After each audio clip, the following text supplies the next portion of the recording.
Alright, hello everyone. I am back with some more Final Fantasy. Hello, Elena.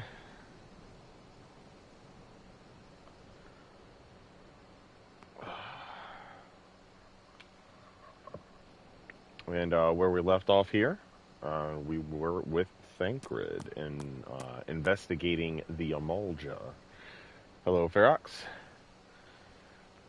Amalj'aa wrong places. Some of these quest titles and stuff like that can be quite witty. Ah, there you are, Graven. So good of you to come. Indeed, I've heard all about the Sister Orson. Eisenbart said her wounds were serious. It would seem my suspicions about the poor Rose were misplaced. But false though they were, perhaps my suspicions were not entirely without merit. Whilst following Sister Orson near the Golden Bazaar, a band of Amalj'aa caught my eye. I tracked them as far as this encampment, but, well, let's just say that I would much prefer to keep my distance and remain here. This, of course, brings me to why I requested you, dear Graven. Would you be so kind as to take a look inside? Scaredy cat?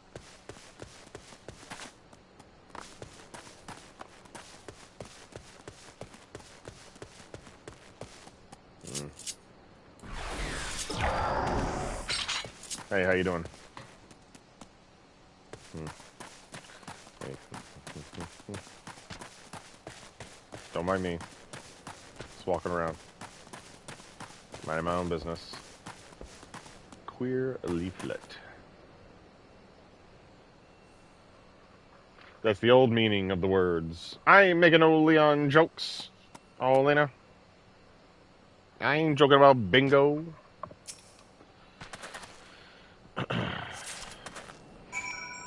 I found a clue. Apparently, I don't know how to read. So I gotta have Thancred read it for me.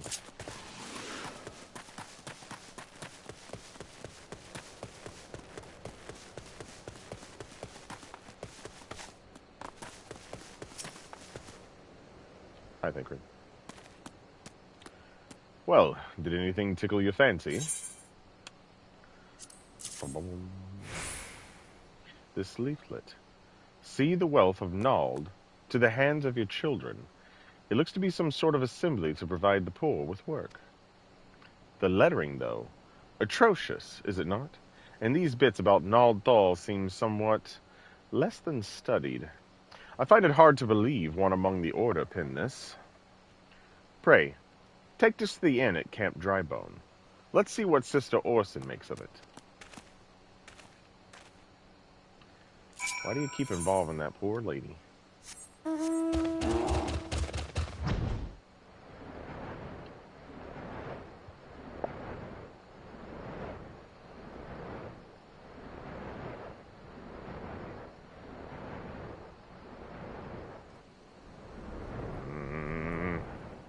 Bear! Which one's the inn? Are you the inn? You're not the inn. You're an armor shop. Are you the inn? You look like an inn. Hey, bro. Well, well, well. Now, let's see what Sister Orson makes of this leaflet. My savior comes again. To what do I owe the honor this day? Read this. I can't read. What is this? Blasphemous. These are not our teachings at all. This was not made by any true brother or sister of the Order. Of that, I can assure you. Come to think of it, weeks ago, the church was plagued by missing garments. Could someone be posing as a priest of the Order to deceive the people? I bet they could. The plot thickens, Graven. Our culprit pretends to be a priest, to lend credence to his deception. There is no doubt an irony in there somewhere. But I suspect we have a worthy adversary on our hands. I shall consider how best to handle this. For now, tell Eisenbart what we have learned here.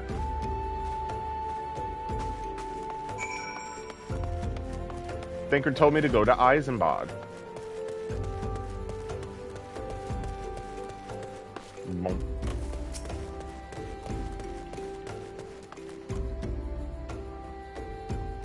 Posing as a priest? To think. These troubling notions aside, it is gratifying to finally be able to move this investigation forward. Thank you once again, Graven. I shall keep my ears and eyes open, now more than ever.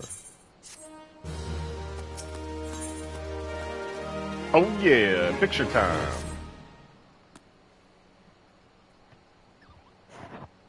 I heard a moogle.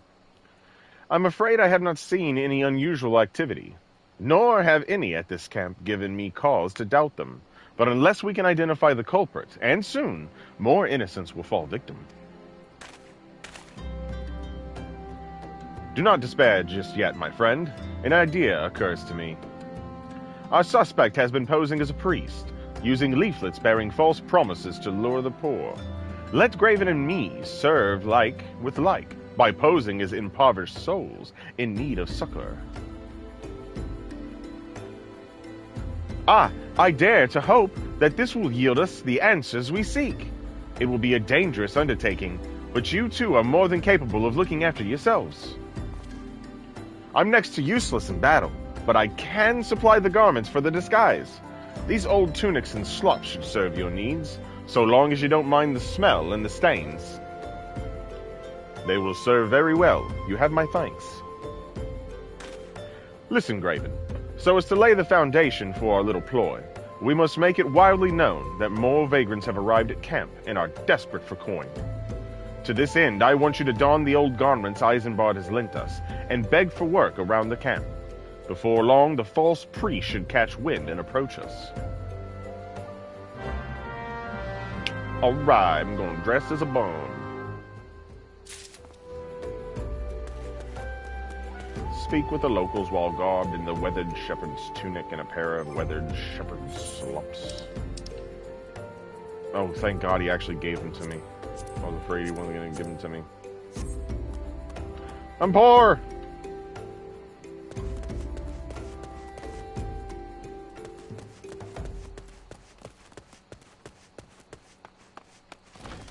Can I work here in the armory? The armor shop? Greetings, good sir. Is there aught I might assist you with? Oh, I don't believe there is. I'm afraid our wares are very expensive. Mayhap you should rejoin your fellows out at the pond, north of Sandgate.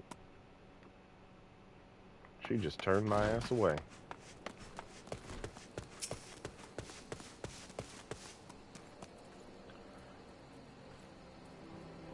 I preach the teachings of Amalj'aa the Warden. Hast thou come to partake of the honey of her wisdom? Amalj'aa is the keeper of the sun and goddess of inquiry. All is laid bare beneath the light of her divine countenance. Open thy heart to this light, needy child, and thou shalt want for naught till the end of days. Oh, was he an actual real priest then? Where's the last person? Up above me? Ah, the flame captain. Hey, can I join the flames? And you are? Another refugee by the looks of you. The immortal flames have neither work nor coin for your like. Be gone, and see that you don't make a nuisance of yourself. Well, thanks a lot, jerk. I just need some work. Wouldn't give me no work. How about the bar? Can I work at the bar? Who's this guy? And I was about to get to the good part. Looking for work, you say? Sorry, but we don't have any openings. Now get out of here so I can finish my story. Your story's lame, bro. Shut the fuck up. She's acting like she's paying attention, but she's not. She's about to fall asleep. Turd. Oh, yep, they are up there. I gotta get on the roof.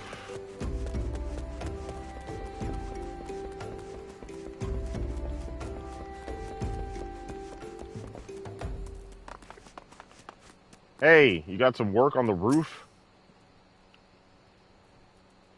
What is it? God, it's not again. Look, being poor doesn't give you the right to pester whomever you like. Why don't you keep to your own kind out by the muddy pond of yours at Drybone? I'm looking for work. Shit, lady. You're so mean. Whee! You have quite the knack for being a nuisance, Graven. The camp is abuzz with talk of newly arrived vagrants. And though we were unable to attract our wayward transgressor, we were able to learn that the poor have a commune by the pond north of Sandgate, to the east of here.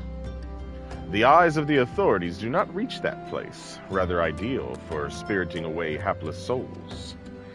Let us go there and wait for the kindly priest to come and offer us aid and comfort. Needless to say, you'll need to remain in disguise. 'Tis true. Let's find this dirty pond. War bear. Go get him, war bear.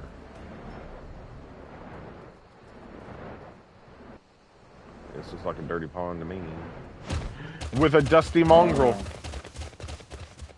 Oh, hey, Thancred. You too are poor like me. We are twinsies. We still got our same boots on, though.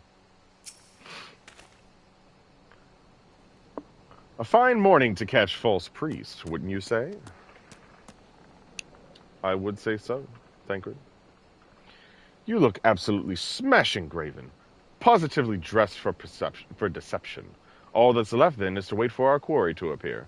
He's saying I look smashing, so he's saying that I look perfect as a homeless person. I pull off being a homeless person very well. Thank you, Thancred. I will take that as a compliment, I guess.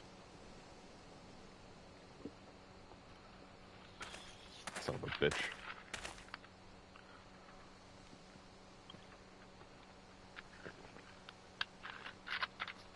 Oh god, it's Ursula. From the fucking Little Mermaid. Oh, you poor unfortunate souls. This is no way for men to live. No way at all. Who are you? What do you want? Be at ease, child, for I mean you no harm. I am a priest of the Order of Nald Thal, and I come to offer you succor. This leaflet bears the teachings of Nald. Trust to them, and they will surely set you free from the shackles of penury. Penury? I don't know what the fuck that word is. They use a lot of different words in here, man.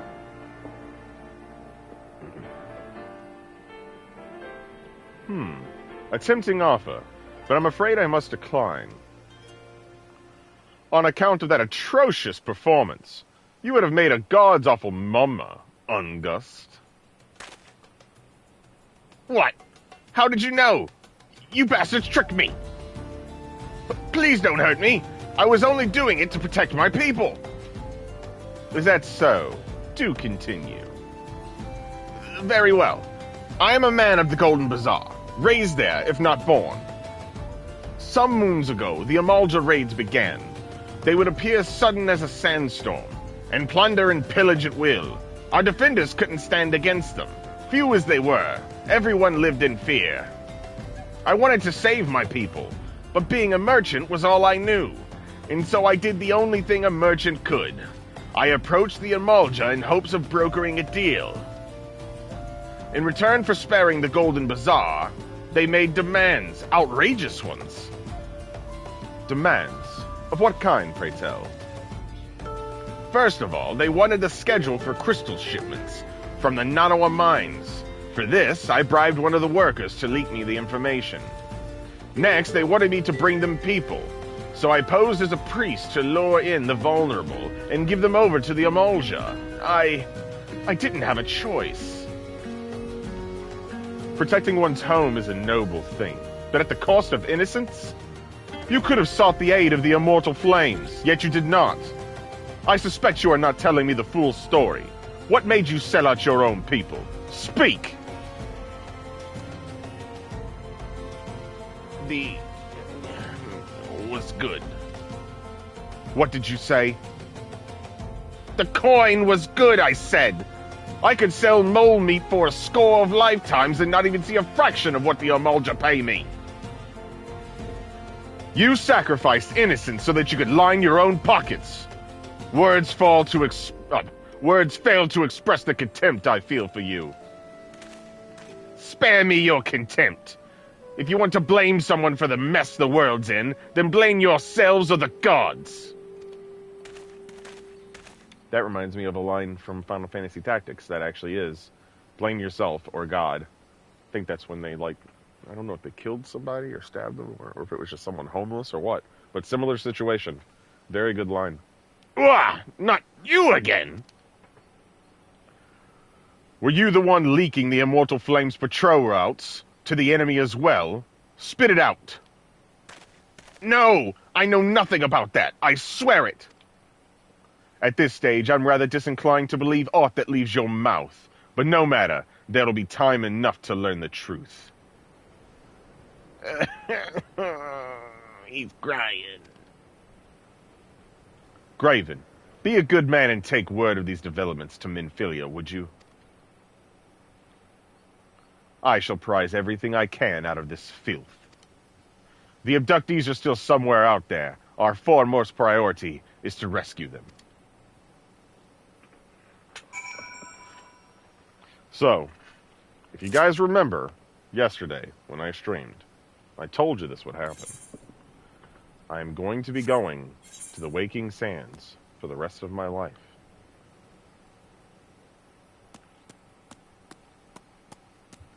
Oh, this is definitely not.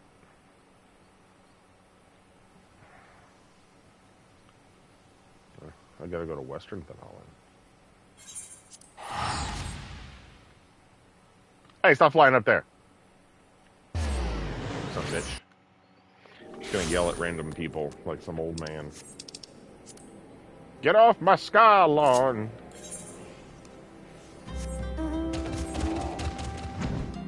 Can I fly over the mountain? I can. Whee!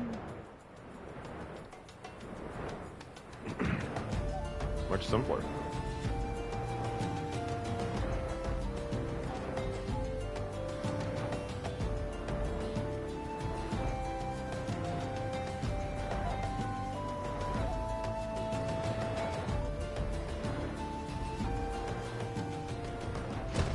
Tataru! Say hello to my bear. Growl.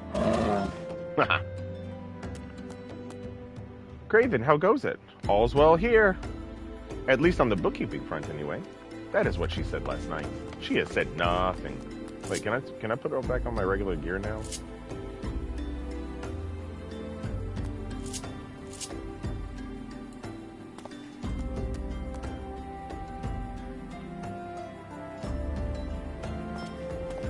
Put on the gear? Sweet. Warrior equipped, but glamours could not be restored. What glamours? I don't know what you speak of. This looks like the regular gear. I don't understand. I'm not gonna do anything. I don't know what's going on.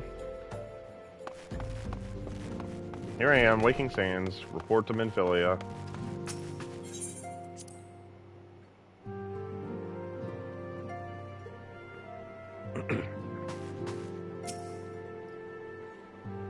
Welcome back, Raven.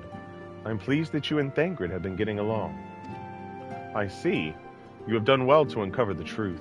My thanks for the report. As Thancred said, we must ascertain where the abducted were taken, and none but the Amalj'aa know the answer. Suffice it to say, they will not knowingly part with this information. I fear blood will be spilled before all is said and done.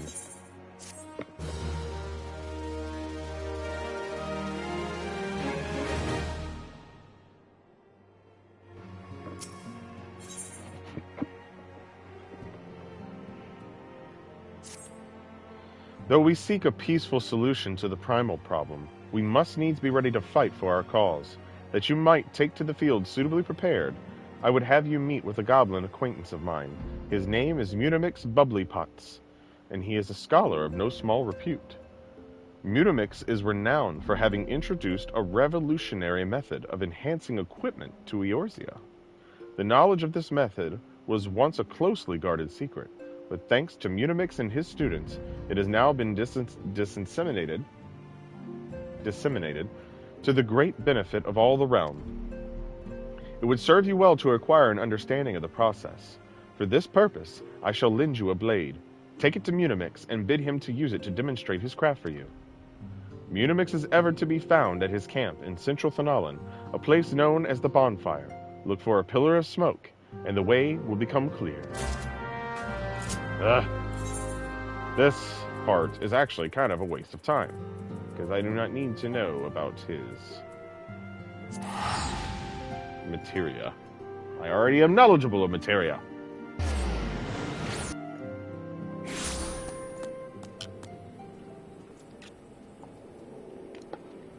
I've been using materia since 1997, you creeps.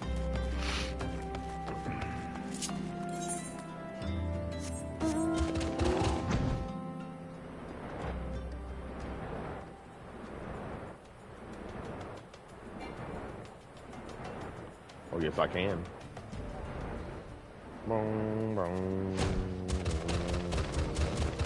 Munimix, bubbly pots.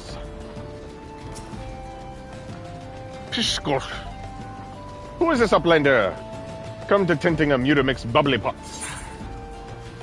Take this dagger. This plain dagger has absolutely no defining characteristics except that the hilt does smell quite nice. Isn't that nice?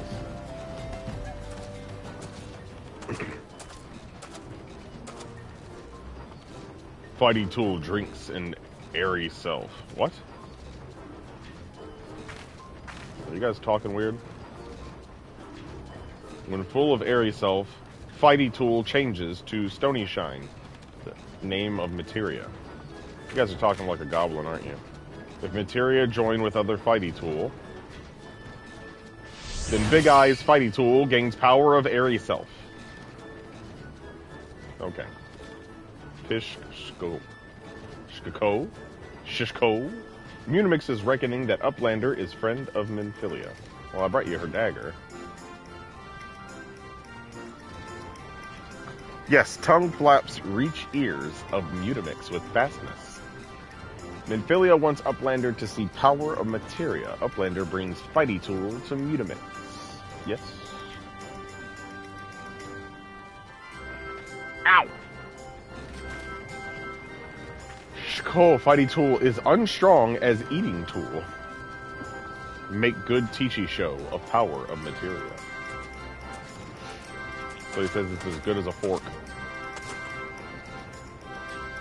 The materia master. Now eyes of Uplander point at Fighty tool, yes? Pish Shiko. Materia join with Fighty tool.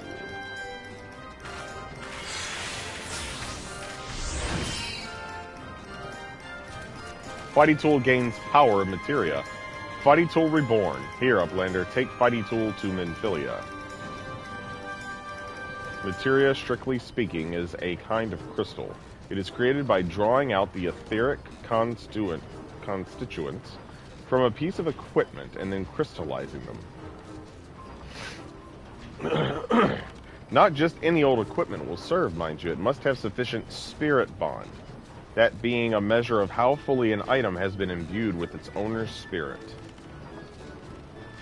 When you attach a piece of materia to gear, you imbue the host item with its power. That's how Master Mutamix turned that dagger of yours from somewhat as would have struggled to cut steak into a weapon worth wielding. Pish Shiko, Uplander wishes to be joiner of materia. Then Uplander best fill brain case with knowings of crafty making. With knowings of crafty making, Uplander can become joiner of materia.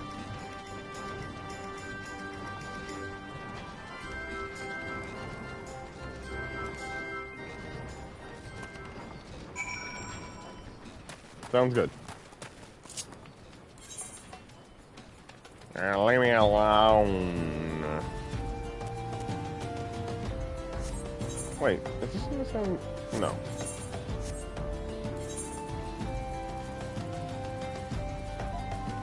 Western.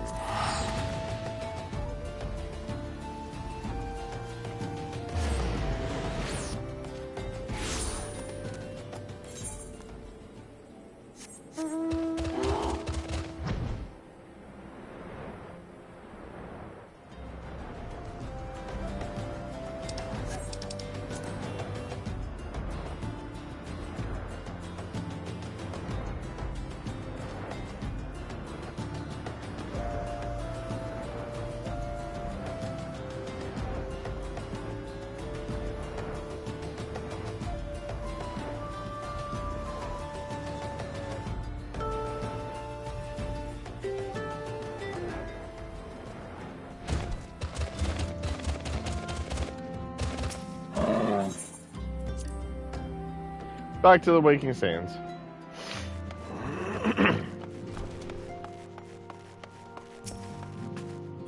Back to Manphilia.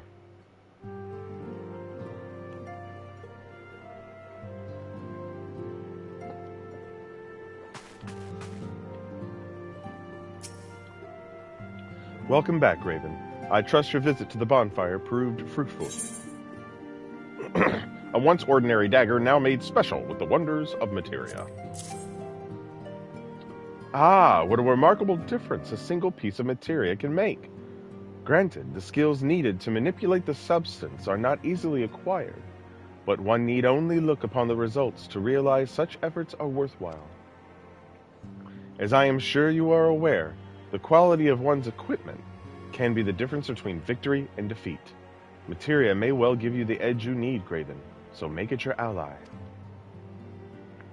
Now it is time we discuss the matter of your next mission. Pray speak with me when you are ready to begin. I'm talking to you right now! God damn it.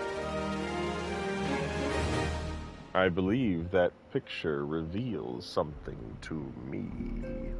Lord of the Inferno. And thank you, Elena, for getting rid of the creeper. Word has arrived from Thancred concerning our ongoing investigation. It appears he was able to extract some information from our friend Ungust, the false priest. He revealed that he is due to meet with the Amalj'aa to discuss their dealings. The Immortal Flames believe that the meeting will present an ideal opportunity to ambush and capture the Amalj'aa responsible for the abductions. And so they mean to have Ungust attend as planned. As the Amalj'aa are anticipated to offer fierce resistance, the Immortal Flames have requested our support. I would have you provide it to them, Graven. Thancred is presently attending to another matter, but will join you as soon as he is able. Until such time as he does, you will be the Scion's sole representative on the ground.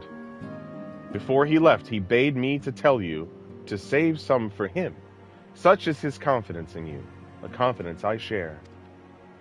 When you have made ready, pray take yourself to Camp Drybone and report to the Flame Sergeant leading the mission. May you walk in the light of the crystal. That's right, Orlena. It is time for a frita. Now I go to Camp Drybone. Named after the enemy in Mario. 'Tis true. 'Tis true.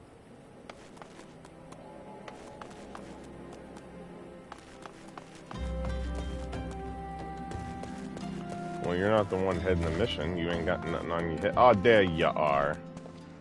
Hi, Mr. Flame Sergeant.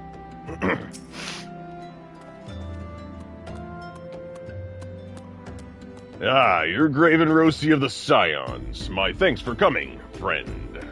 We're stronger for your assistance. Allow me to brief you on our mission. Our objective is to capture Amalj'aa and prize from them the whereabouts of the abductees. The lizard men aren't aware that their man, Ungust, has been exposed. When they come to the rendezvous point to meet the traitor, we'll spring the trap. Owing to the clandestine nature of the mission, we can deploy only a small contingent. Every member must count, and so we requested the aid of the Scions. The rendezvous will take place at the Invisible City. Please make your way there and lie in wait. We stand to learn much and more of the Amalj'aa plot if the mission succeeds, Graven. Let's make sure it does. Woo!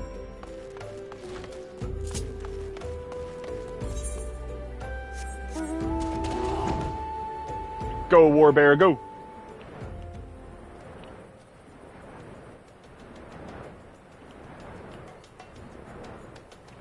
Gotta go to the Invisible City. Yeah, it's a woo! Like Ric Flair.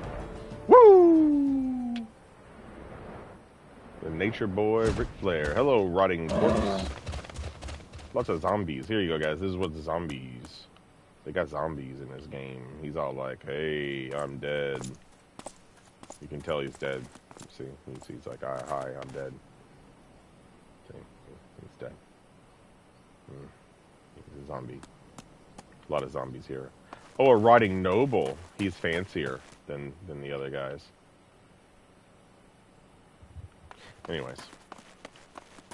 Ah, looks like I'm gonna hide right here, right next to the zombie. Zombie, don't rat me out, okay? Oh, fuck yeah. Lord of the Inferno. Level sync of 24. Let's fucking go.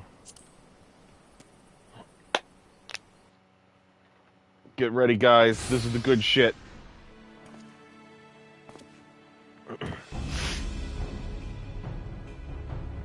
I hate his face.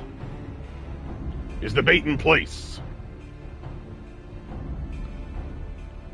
Our man is in position, sir. Good. We make our move as soon as the Amalj'aa appear. Yes, sir.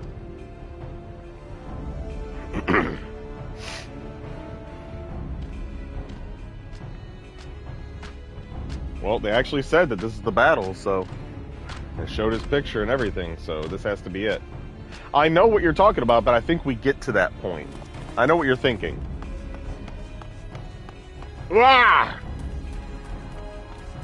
What is... Wait, hold on. Let me think. What are these guys?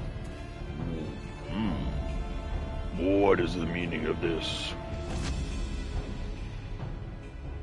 Wait! Something's amiss!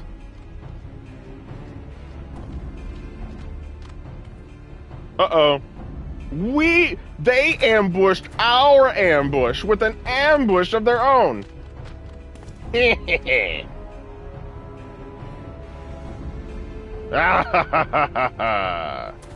Uh-oh, we got traitors among us. I'm afraid your little ambush ends here.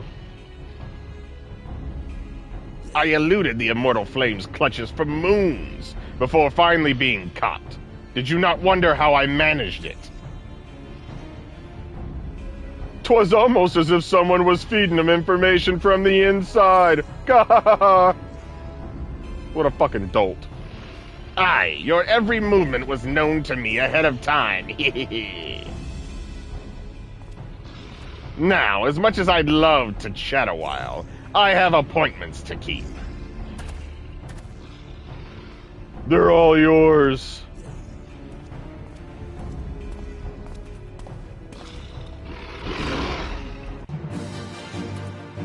Oh shit. It's time to fight me some Amalj'aa.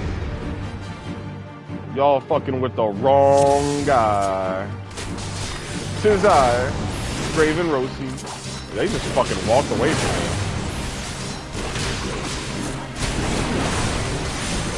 Filthy traitors, when I get my hands on you. He gonna fuck them up.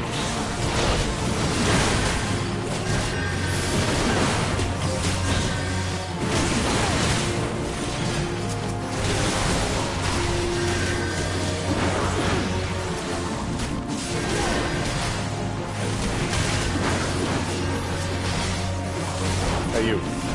Drop that. Hey, drop that. Bastard.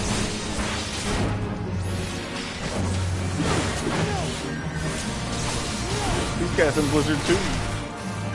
This guy's sitting around still watching the battle? Like, really?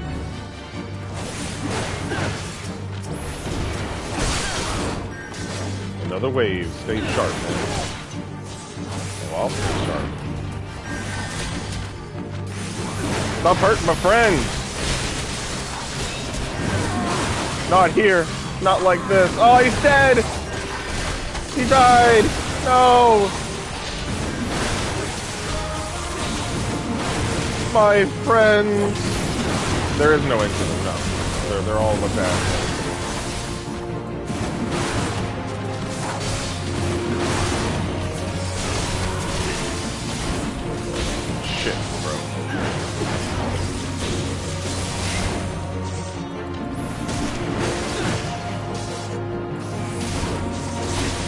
I got you down to half health, bro.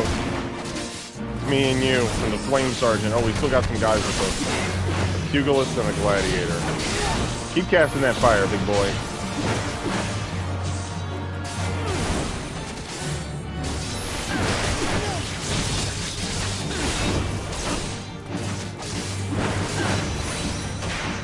Uh-oh.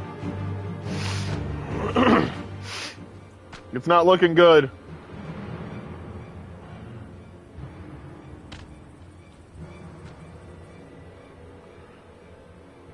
Put up your weapon or your comrade's a dead man.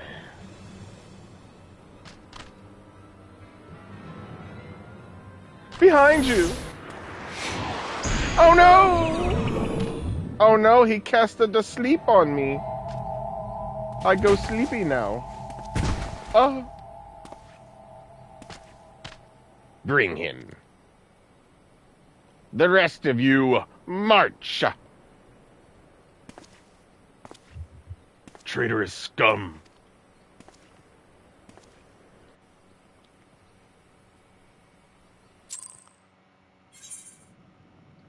This is what you remember, Alina? I told you what happened. Oh, this poor flame private. What's wrong, buddy? Listen well. These waters feed into the marshes of Drybone. A short swim will see us to freedom. However, if all of us make an attempt to flee, we are like to be discovered. You alone must sneak out and assemble a rescue party. Once you have won free, seek out our comrade stationed at Drybone. He will show you the way back here. May the 12 speed your way. I don't need to leave.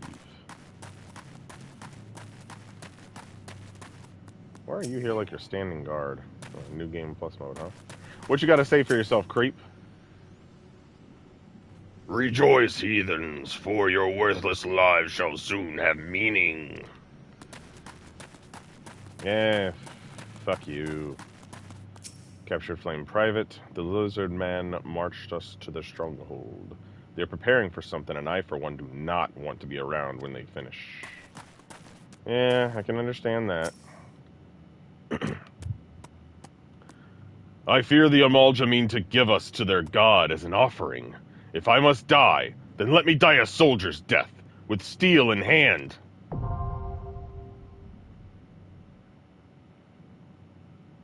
The Bowl of Embers has been activated. What does this little guy say? They're gonna kill us, aren't they? Gods, I don't want to die. I want to go home. He's crying. I would be too. Yeah, exactly. You knew this was a different area here where we actually did the fight. Yeah. And I remember this part about how, like, oh, if we weren't ready to fight him, we could, like, go out through here and come back. I remember that. Alright. The Bowl of Embers with a party of NPCs.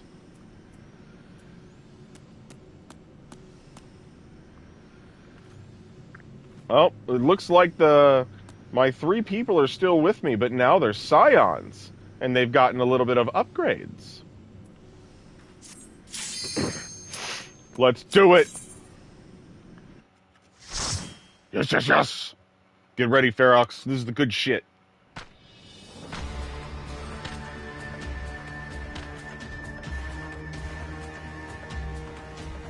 Lord of the Inferno, hearken to our plea. Lord of the Inferno, deliver us from our misery. You're pulling for a freak! What?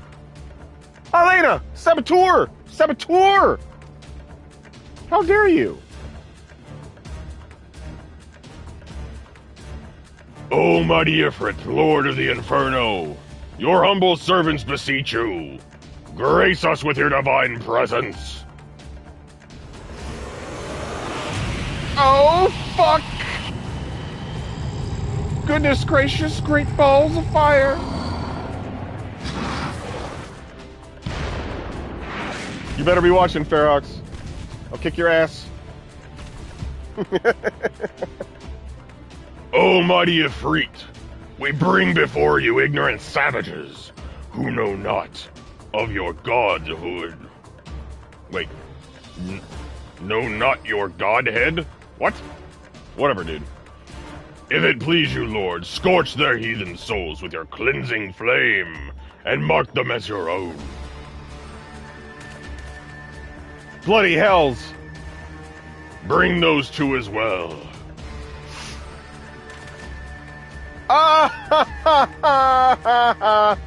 What's going on? This ain't what we agreed.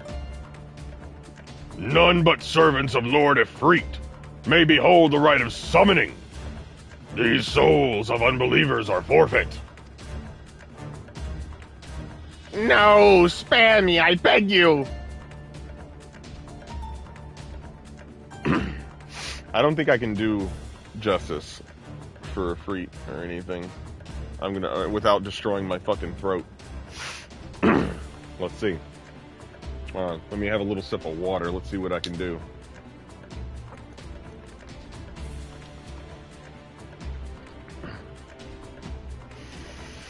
Pitiful children of man, by my breath I claim you. Arise once more as my loyal minions. Feed my flames with your faith, and all who stand against us shall burn.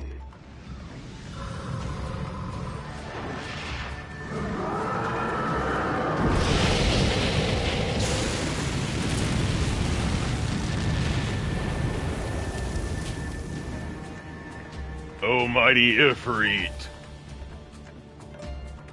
My one true God.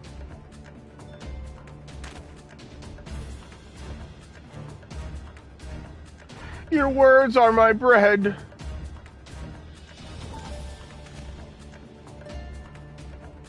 impossible! By what sorcery do you resist my master's will?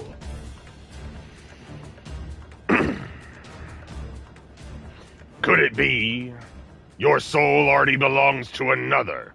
Yes, that is the only explanation.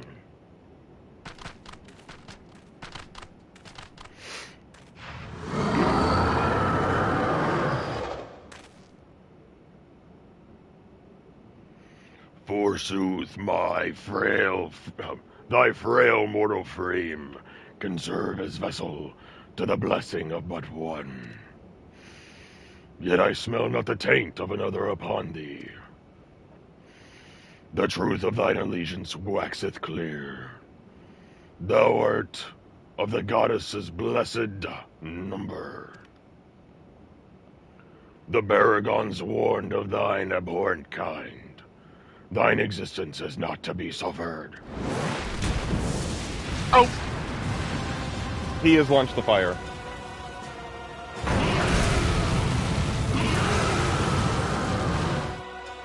Elena, Ferox isn't watching. You got to ban Ferox. I'm gonna be like wolves from now on, threatening to ban people. God damn it, Ferox. This is not a good time to walk away. The first primal fight. Alright, there you are, Ferox. What do you think of Ifrit? The primal of fire. We're literally fighting at a stage surrounded by fire.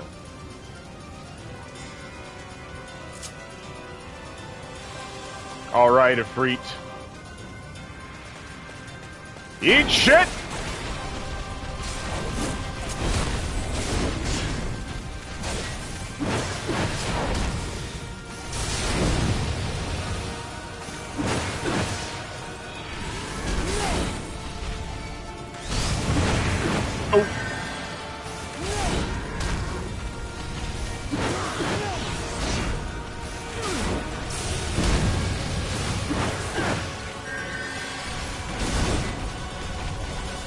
I'd rather not succumb to the Inferno. Thank you very much. Haha, no eruption for you. I can't remember what move I'm supposed to stun, but this is just the story mode, so I don't even remember any of this anyway. But he didn't get to do eruption, because I didn't let him.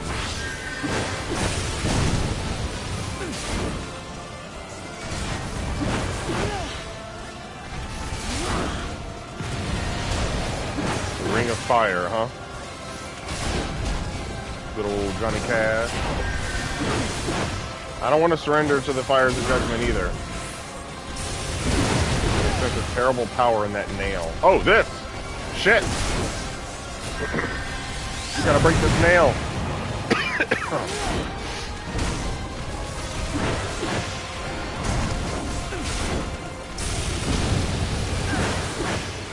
So primals will have, or a lot of bosses will have mechanics like that. Uh-oh. He's doing Hellfire! Woo! Yeah, I am strong. I'm pretty strong, yo. Get over here. Away from my crew.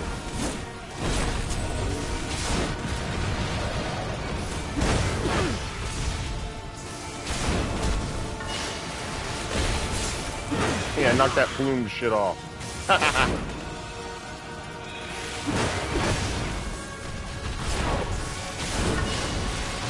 Oh, fuck. Son of a bitch.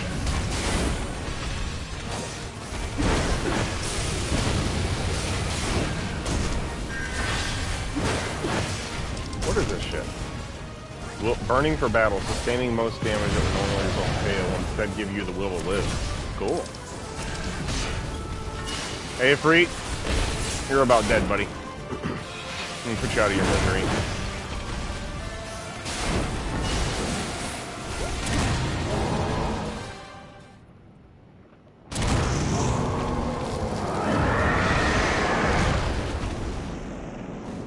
Hey, Freet.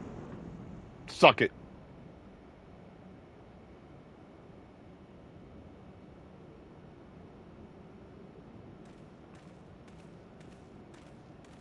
I get another crystal. I'm a cool warrior of light. No, yeah, I do gotta show the different versions. I could do that. I could do that, Elena. Show the different. So Ferox, that's just the basic story version of a Freet. But when you beat the main story, you can do a hard. That was normal Ifrit. I can do hard mode Ifrit and extreme mode Ifrit. And each time, not only is he simply stronger, but he also has even different moves that he didn't use in that fight. That was just like a basic version of Ifrit.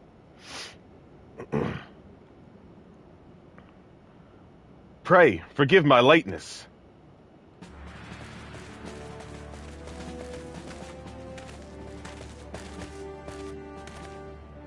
I was delayed by a congregation of Amalj'aa zealots. I swear, each seemed more evangelical than the last. Persistent lot.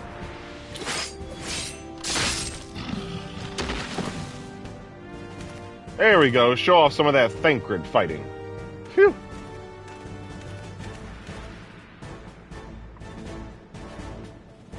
I see the Bloodsworn wasted no time extracting the captives. No less than I'd expect from the Flame General's hand-picked men.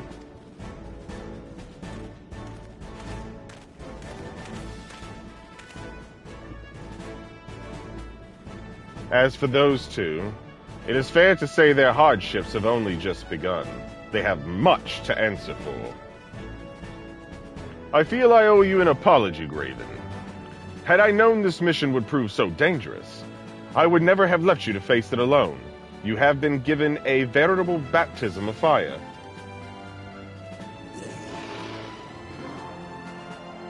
But let us continue this conversation in more agreeable surrounds. Camp Drybone, shall we say?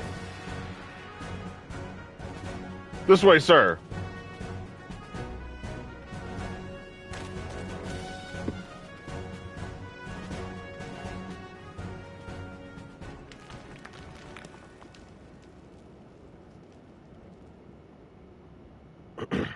So that was the mighty Ifrit.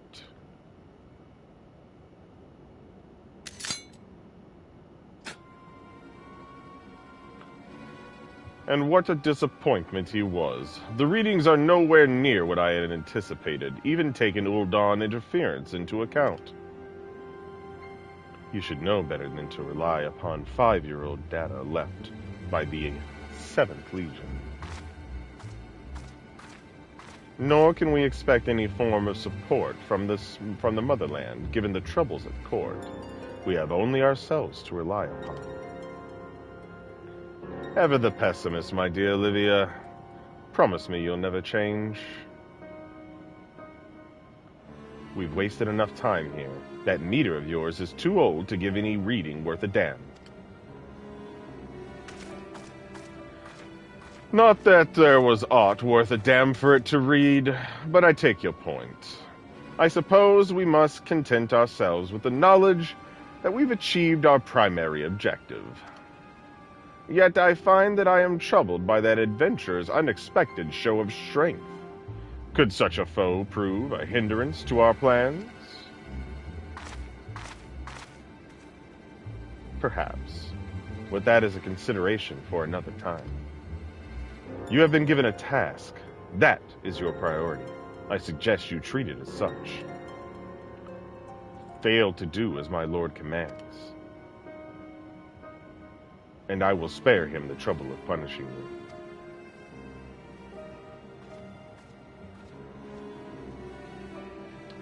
With allies like that, beware a woman in love. I shall need to be on my best behavior.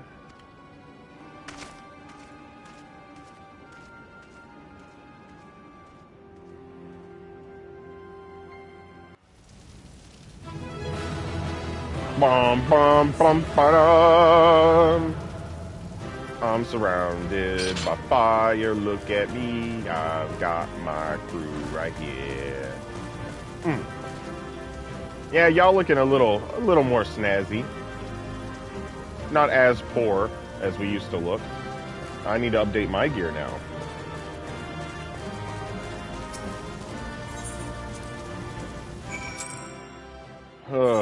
All right, back in Camp Dry Bone.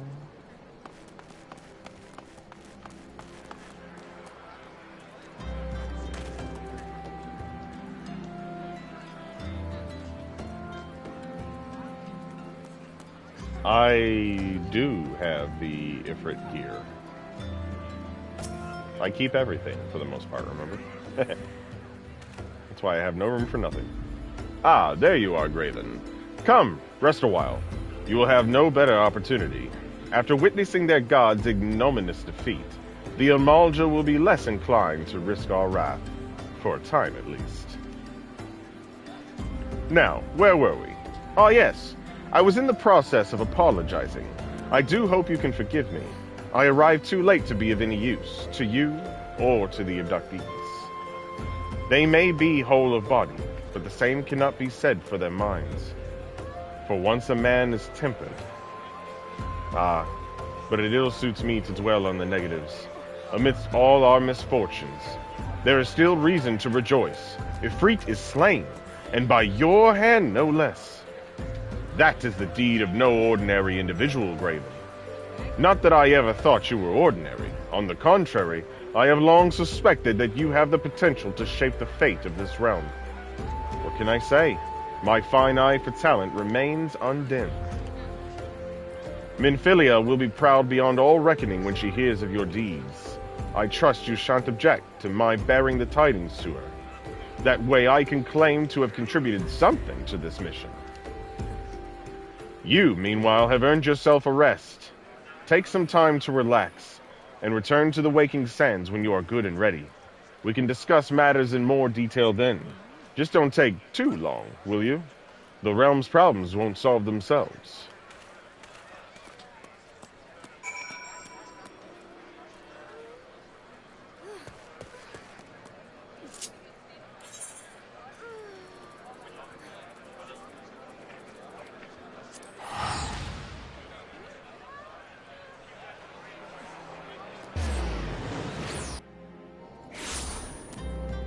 Oi. Oh. Warbear!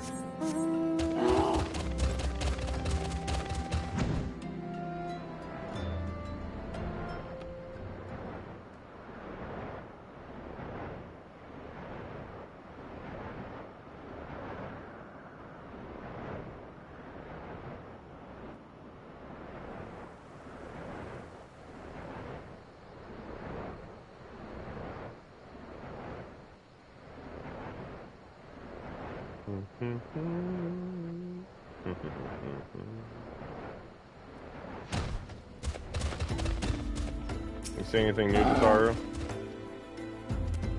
say nothing. You're fired.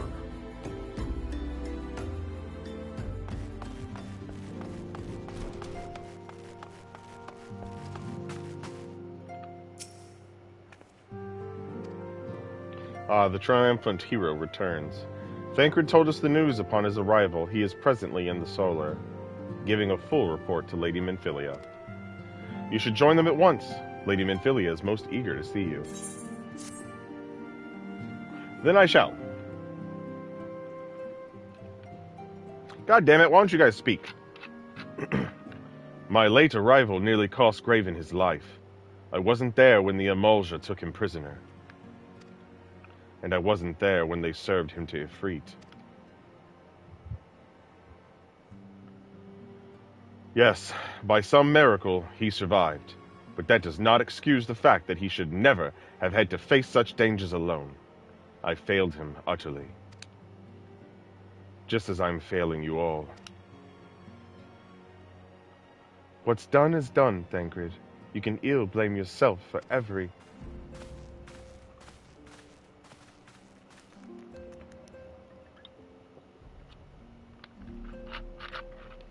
Graven, it is so good to see you again.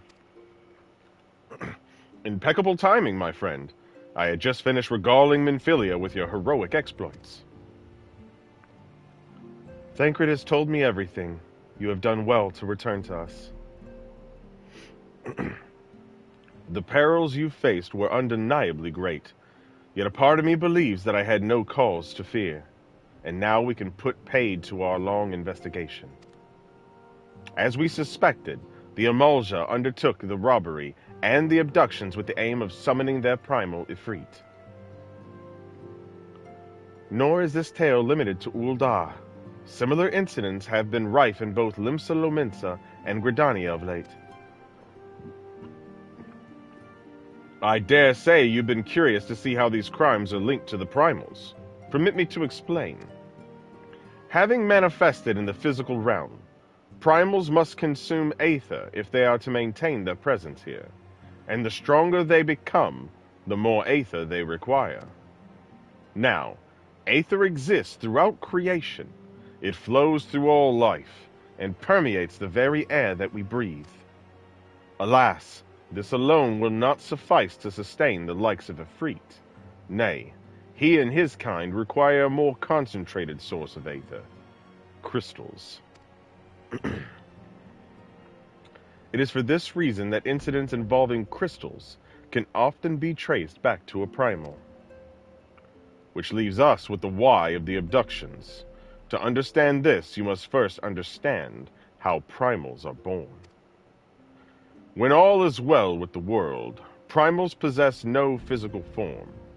Their essence is dispersed across the great river of aether. However, when the world is plunged into chaos, those who worship the primals cry out to their gods for deliverance from suffering. These cries serve as a beacon toward which a primal's essence is irresistibly drawn. It is this coming together, or etheric coalescence, which grants the being's physical form. Once born, a primal gains strength from its followers' worship. The more numerous and fervent they are, the more powerful their god becomes. But the primals are seldom satisfied with such reverence as their adherents freely give, and in order to gain more power, they do not scruple to create followers. They do this by tempering mortals, a process to which you yourself were subjected. Yes, even as Ifrit took your comrades in his thrall, you alone remained unaffected. This is thanks to the power you possess, the Echo. We know not the why of it, but those blessed with the Echo are immune to primal influence. It is as though a greater power protects us. When first you came to us, I told you that the Echo would be instrumental in dealing with the primal threat. I trust you now begin to see why. The recent incidents all share a common trait: meticulous planning. Such elaborate designs are a new development, and one which fills me with an unshakable sense of foreboding. While I share your concern, my presiding feeling is one of relief at your safe return. Ah, the immortal flames assured me that they will deal with the aftermath, so you need not concern yourself with that. We may rest easy for a time. I suggest you take full advantage of the respite, Graven. You may be sure it won't last long. Once the people learn the identity of the hero who fell defeat, I fear you will have nary a moment to yourself.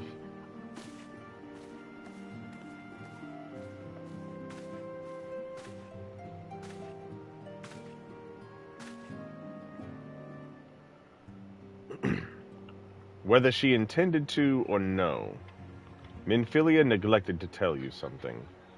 Something I think it would be best you heard from one of us. It concerns the tempered abductees that were rescued. I am sorry to report that all are to be put to death, the flames with whom you were imprisoned included. Needless to say, this information must not be made known to the public. I swear to you that we would not do this if there were any other recourse. But once a man is tempered, he is tempered for life. His very existence lends strength to the primal, whom he cannot choose but worship. And so we scions continue our fight, so that no more innocents need be sacrificed. I hope that you will continue to stand with us, Graven. But I should be going. I must offer my apologies to the Flame General for the losses his people suffered. Till next time.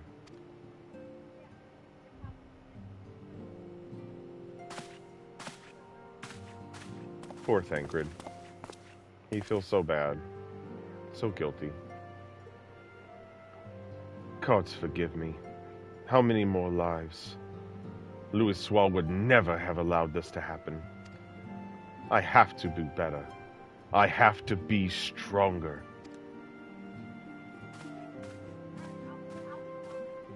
Feel bad for Thancred. I really like him. He's a good character. So yeah, that's the sad news about everything, is that once a primal tempers you, that's it. You're done. You're Dunyan rings. You will have no choice but to be in constant worship of that primal, which lends the primal more power. So, unfortunately, you gots to go. So all those people who were captured along with me, they're all dead. It's sad, but that's how it works.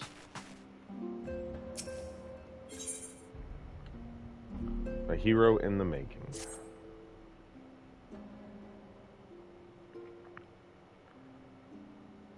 Until not so very long ago, you were but one of the many adventurers seeking to make their way in Eorzea.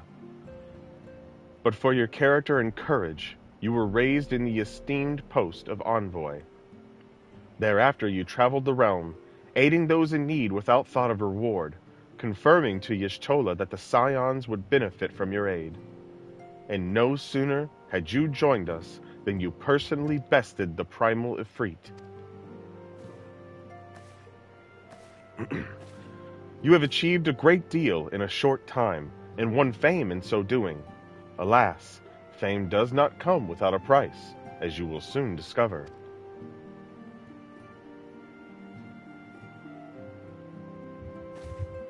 We have guessed, Graven. Or rather, you have guessed. Beg pardons.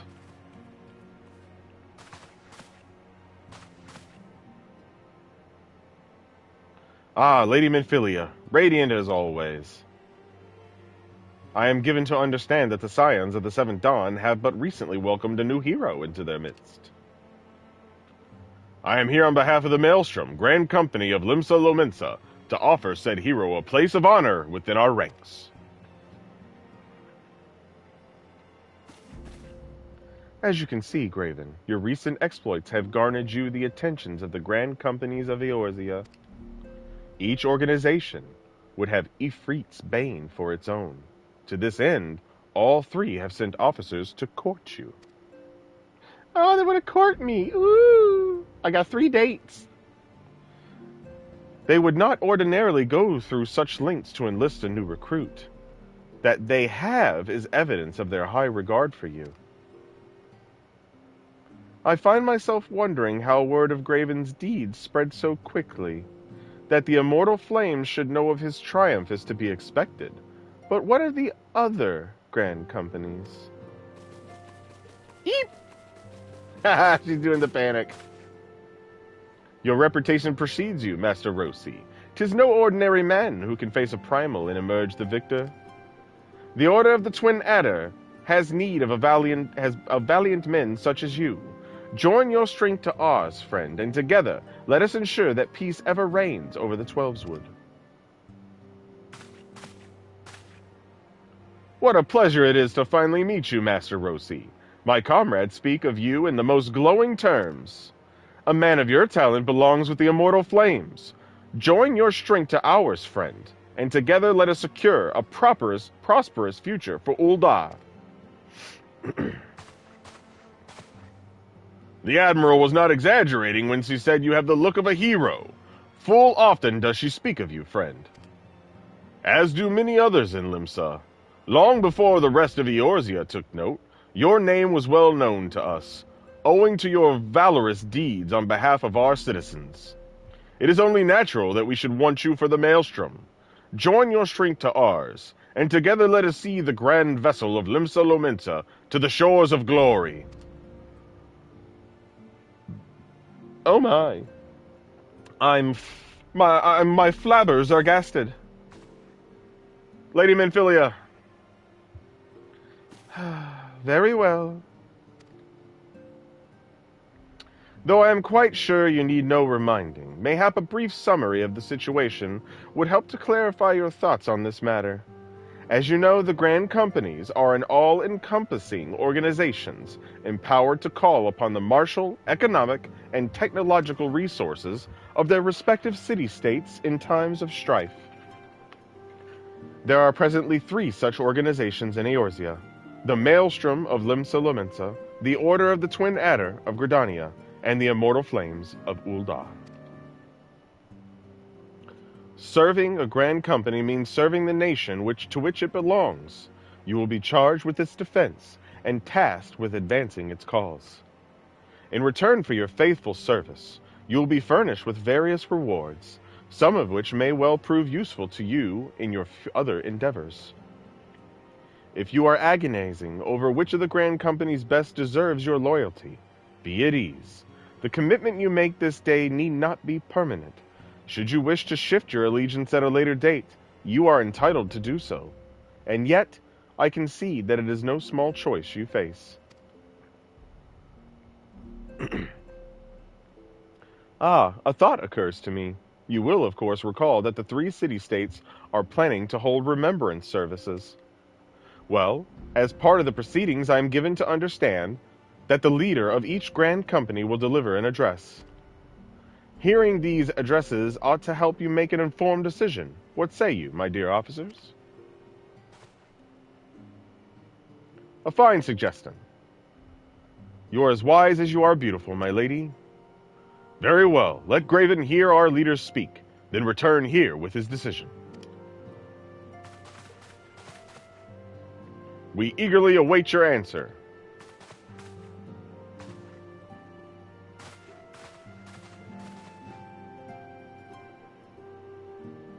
It is your fault, Tazara. Why are you sighing? I know full well that adventurers are by their nature a liberty-loving breed, and not best suited to the discipline of military service, but I strongly urge you to join a grand company nonetheless. While the promise of reward is enticing in itself, it is not the only benefit. You are possessed of great power, Graven, and with it you are capable of doing untold good. Yet know that great power is wont to attract attention, not all of it friendly. There will be those who wish you ill, and you must needs be on the lookout for them. Yet however vigilant you are but one man. In the midst of a grand company, however, you will be one man amongst many, a friend amongst friends. Your achievements will be shared, and so will the danger. I can think of no better arrangement. Of course, joining one organization need not mean leaving another. I hope that we can continue to rely upon your aid. The 12 know that we will have need of it in the days ahead. The Grand Companies seek to protect their own nations. We Scions, on the other hand, seek to preserve the future of Eorzea as a whole. Similar, yet not quite the same. Now then, I expect that you will be afield more often in the future. As such, I would have you carry this link pearl with you at all times. It will allow us to stay in touch regardless of location. Memphilia wants to slide into my DMs. Ah! Eorzea is changing, Graven, and you have the power to help shape it anew. None can say what the morrow will bring, but so long as we believe in ourselves, there is naught we cannot achieve. Now, it is time you made ready for your journey. Before you depart, be sure to speak with Tataru. She will apprise you as to where and when the remembrance services are due to take place. Tataru is actually going to say something. Bum, bum.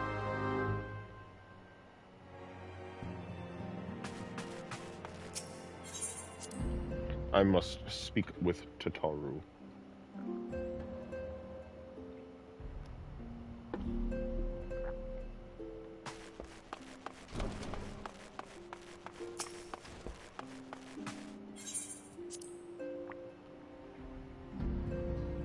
Ah! My little chair? No! Things are falling around here in real life. I apologize. Please forgive me.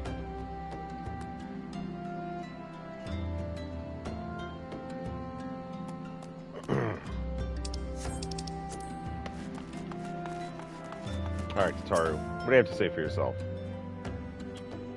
I'm sorry about all the attention you're getting, Graven. I might have sung your praises a little too loudly.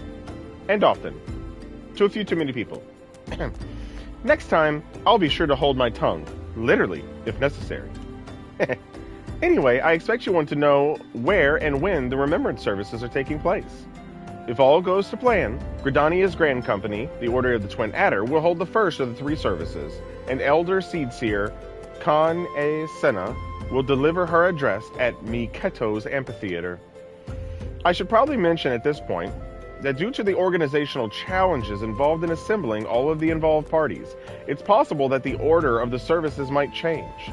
Still, there's not much we can do about that, so make Gridania your first port of call. Next, you'll need to go to Ul'dah, where Flame General Rabban al-Din will be addressing the masses at the Royal Promenade. Oh, and it's rumored there's to be a special guest. How exciting.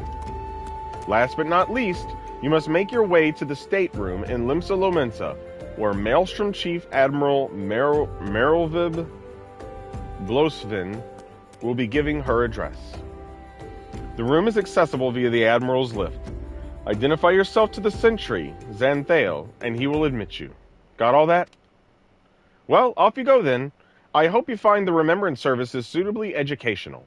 I suggest visiting the city-states in my prescribed order, though, with your record of impeccable timing and luck, the schedule may well change in favor of your preferred travel plans. Farewell.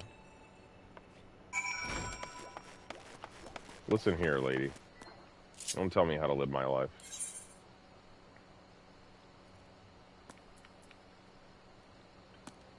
Well, here's what we'll do. See, teleporting to Gridania would be 531 gil, so let's be frugal about this and go to Limsa for free.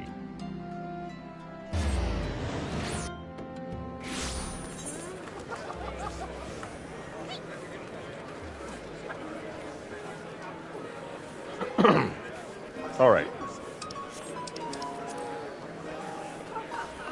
First off, Elena is right. It is time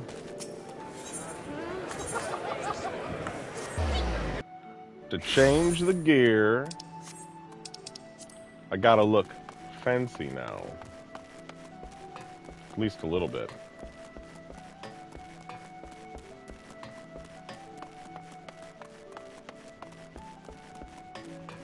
So for that, we go to the inn.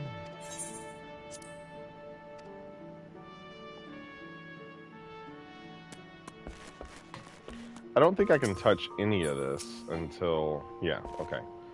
So I have to suspend the new game plus mode. Changes it back to normal. And then... edit glamour plates. Okay, here's the body. Pretty sure I have that gear that look... Yeah, it looks like Ifrit.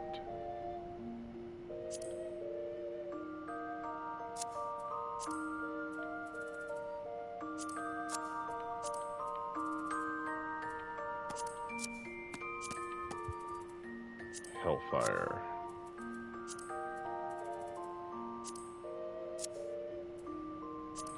How about an axe, though?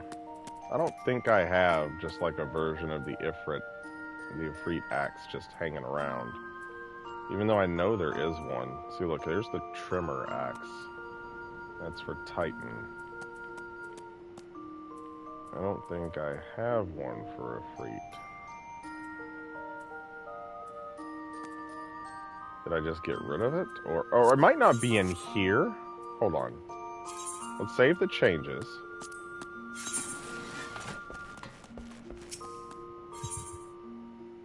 Angry white guy holds all my weapons.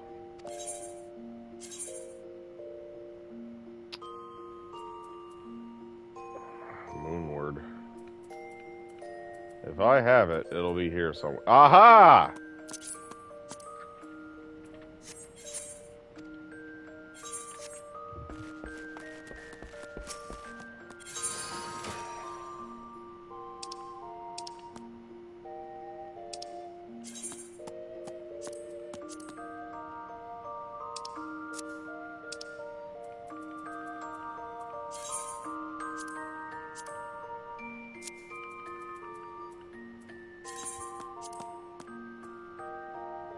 Ah!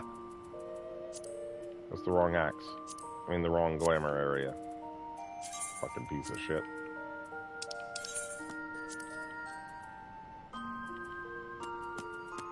Boink. And there we go.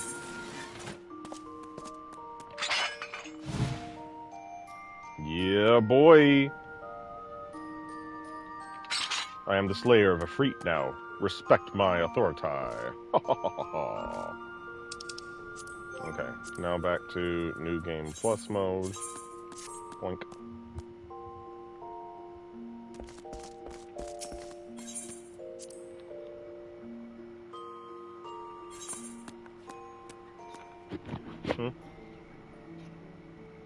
No. Oh yeah, I can still do that. That's true. So to do that, hold on. I gotta redo this again.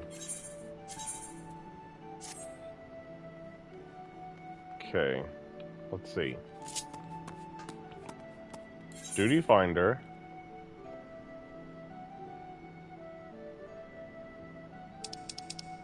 Primals. Okay, that's the regular bowl of embers. Bowl of embers on hard mode.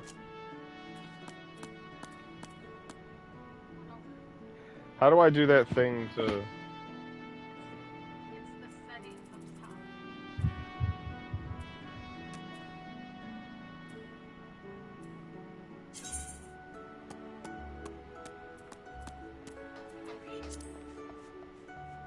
Unrestricted party.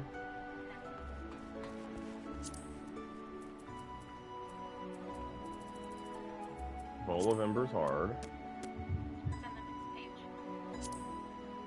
Next page.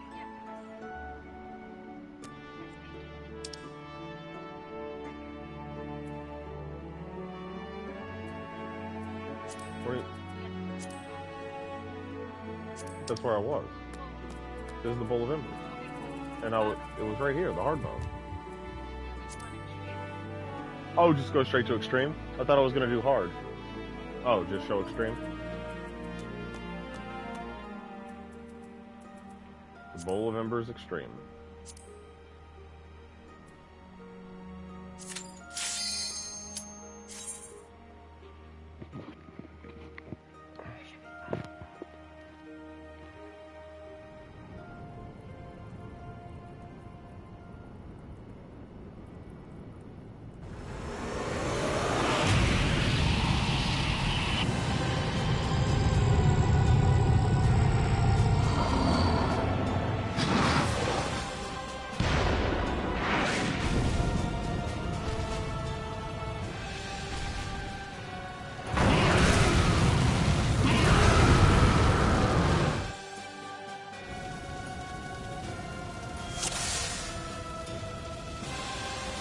All right. So, this is the extreme version. So basically you'll notice that he'll have different moves. But I still have the same. Eat shit! Actually, I'm stronger now too. So I'm just gonna like hit him a little, I guess, because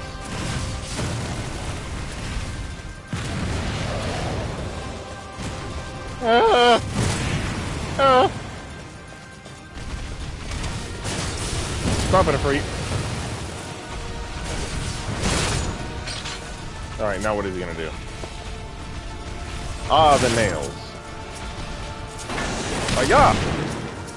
I can kill them all in one hit, that's good. Yeah! Take that, a freak.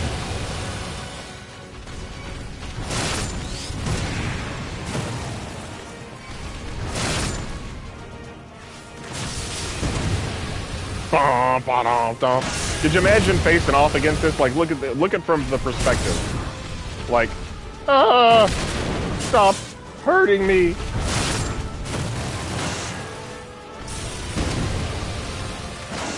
I'm literally just auto-attacking him, and I'm kicking his ass. Let me throw an axe at him. Take that! Here's the Hellfire. It's gorgeous. I am strong. Thank you for noticing. Oh shit. So you gotta get to that part right there that had nothing there to avoid damage. So you see he's doing all these different moves now. Now he's below 50%. Uh-oh, he's doing something. Are you bringing down nails again?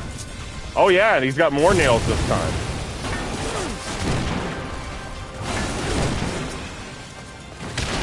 Ayaw! Ayaw! Ayaw!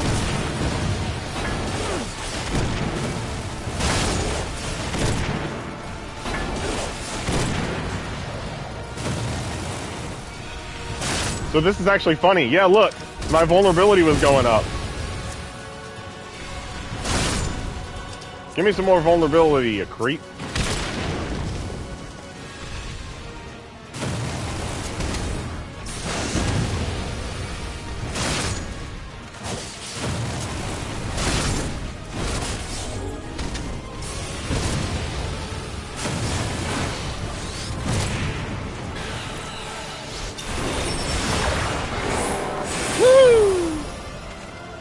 Shake it off, baby. Are you doing it again? Second Hellfire. 0 damage. You suck. I mean, he doesn't actually suck. It's just that I'm stronger now. He's actually damaging me a little now, though.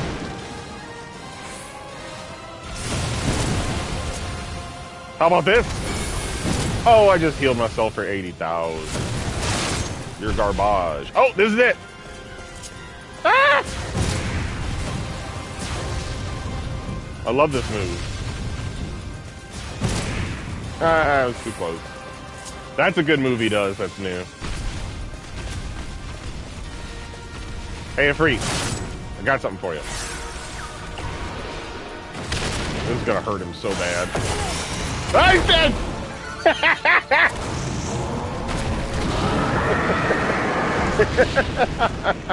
He's brown bread. Ba, ba, ba, ba, da. Hey, I still get a treasure coffer? Even though I just did it by myself? I forgot. That's great. What you got in there, buddy? The Inferno Horn and the Bangle of Aiming. Now, can I take that to make the better version of the axe or something? Or how does that work? Because I probably just got the basic axe here, right? Doesn't it do more? I can't remember. Yep, rest in pepperoni, Ifrit. Yeah, see, it's just the Ifrit's battle axe. I'm sure it's not the special one, you know?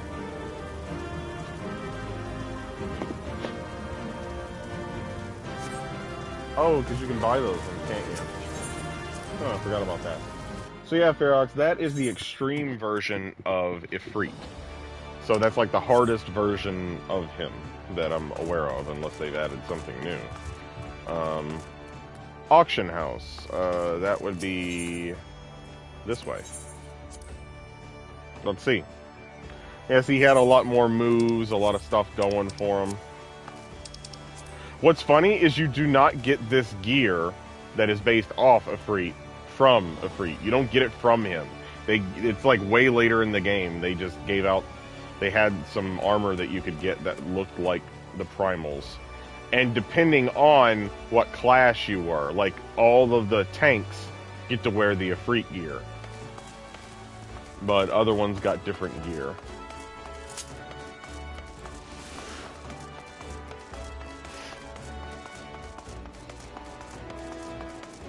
Yeah, I mean, I'm a tank, so this is the gear I naturally chose when I was buying the gear. Market board.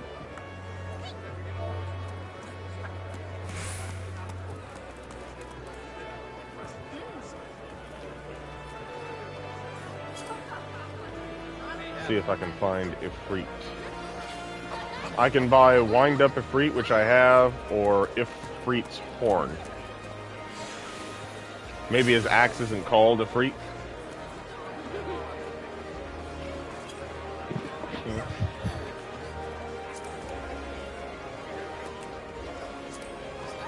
Oh, it would be a 50, wouldn't it? You're right. Well, let's take it down to 50.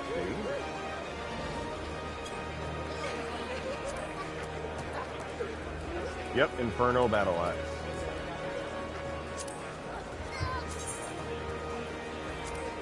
Motherfucker. See, it has, yeah, the more flames coming off of it, see? Oh my god! I can actually afford it. I mean, you know, I didn't know if I'd probably wear it per se, but it is a good axe, you know what I mean?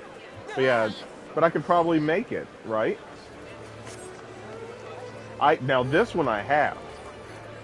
I have because we just lucked upon it because I think it dropped. I have this one, I'm pretty sure. Oh, they're all crafted? Huh. Then I don't know then. Maybe I don't have it then?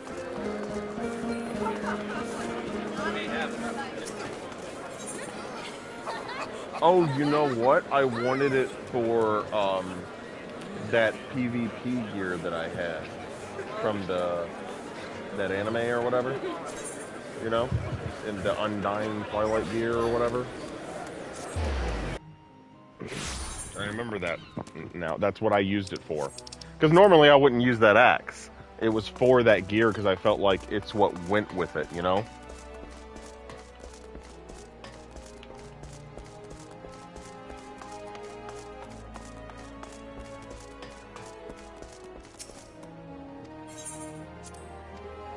Let's see.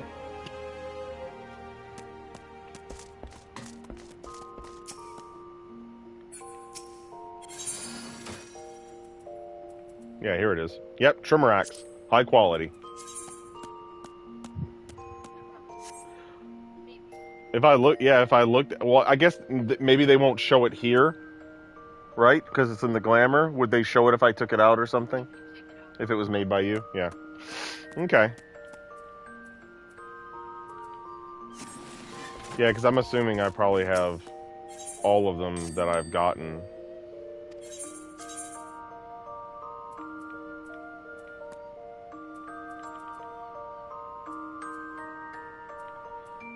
Now I have both the axes. Look, I have Shiva's diamond axe and the true ice axe. Which Shiva's diamond is the higher one. Here's the Garuda's scream. I got Leviathans. I always liked I thought the design on this one was nice.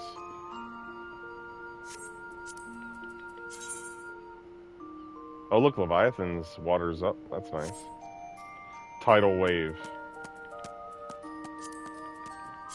So hold on, you got the true ice that just looks like ice, but this one probably has an effect. Yep. So that's the better one, yeah, the Shiva's diamond. The regular ice don't look bad either. Huh? I said the regular ice one doesn't look bad. Oh no, it looks good, actually. In fact, I think I kept that for my one. Well, yeah, because you can see a lot of, like, the different shades of blue here, which is nice. Whereas this one, it looks that way, but once you pull it out, it has that complete, like you're holding a thing of ice. Yeah. It's not bad, but still, I understand what you're saying.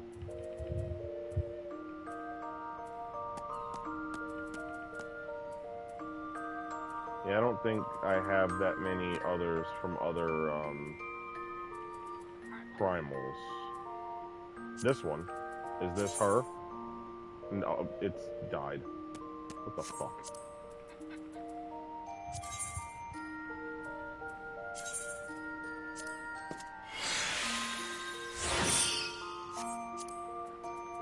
Is this actually a drop, or is this...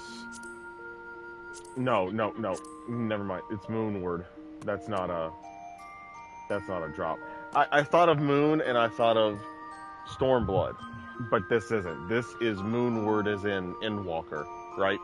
Look at the colors even. That's Endwalker, right? The moon. Look at the level on it. Yeah, it's a level 90. So it's an axe I had that was just slightly lower. See, -8. So it's not that. The guy I fought the other day, Zenketsun, this is his sword. Odin. This is Odin's sword. It's funny that it pops out. Anyways, I don't need to do all the fancy stuff, so I'm fine with just having the normal Ifrit axe. It looks cool enough.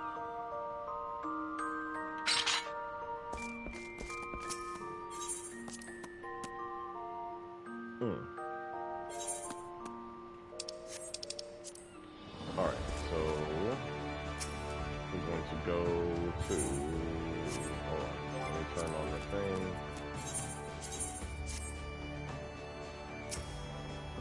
And then we're going to go... That is not the right guy. Airship landing.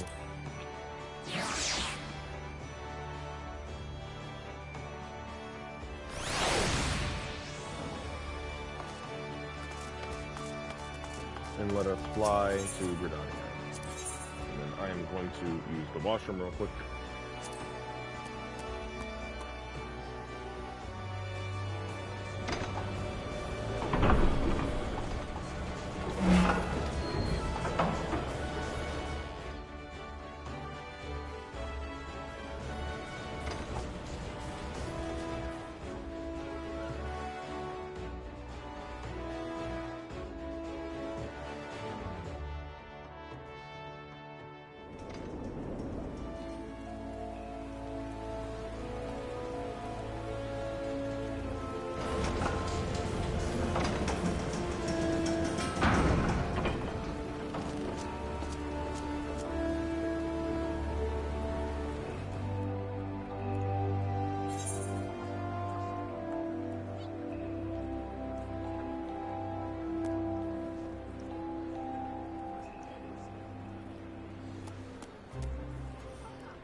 Okay, I am back. Sorry about the wait. Okay.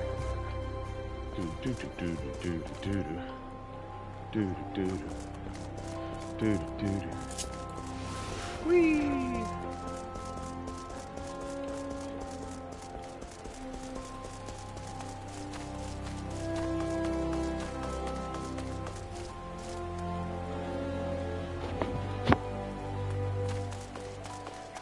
I didn't see it.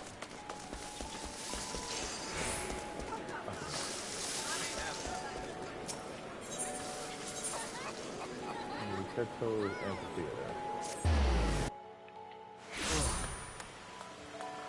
All right.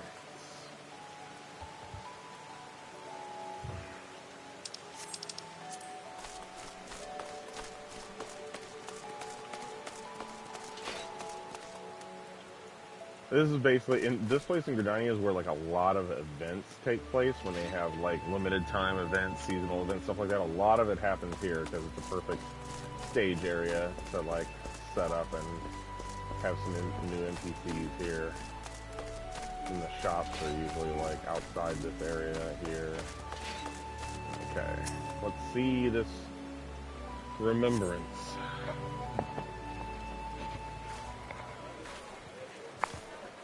I lost my son to the calamity. The 3 seed seers are all together. Some say you couldn't take a step without stumbling over a body.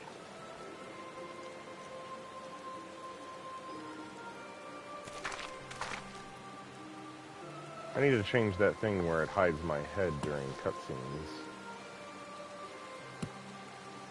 Our forebears were once strangers in the Twelveswood.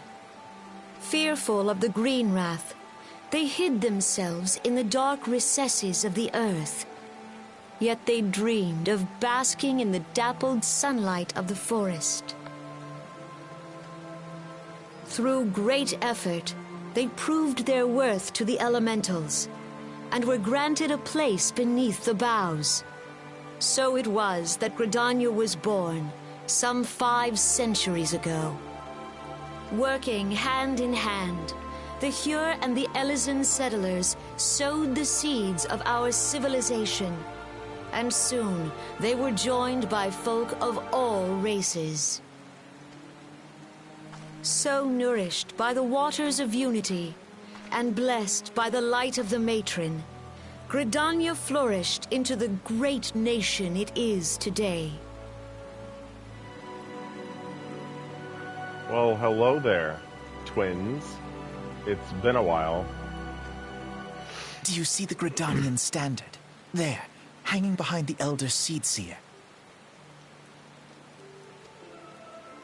The entwined serpents represent the unity between Hyur and Elysian. An elegant symbol, do you not agree?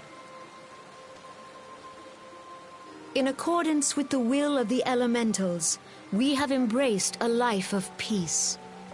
Alas, our neighbors have not always sought the same for themselves, nor for us. Though we Gridanians have no love for war, we have still less for those who would threaten our way of life. Ever have we fought to protect the sanctity of the Twelveswood. When the Garlean Empire brought its war of conquest to Eorzea, we rallied under the noble standard of the Twin Adder that we might push back the encroaching darkness. He's got the wide eyes. And it was we who prepared the ground for the reformation of the Eorzean Alliance, that all the peoples of this realm might stand united against the common threat. Yeah, the twins, Alina, yes, that is true. Each of you like a different one. I think they can both take a hike. But not really. I like everybody.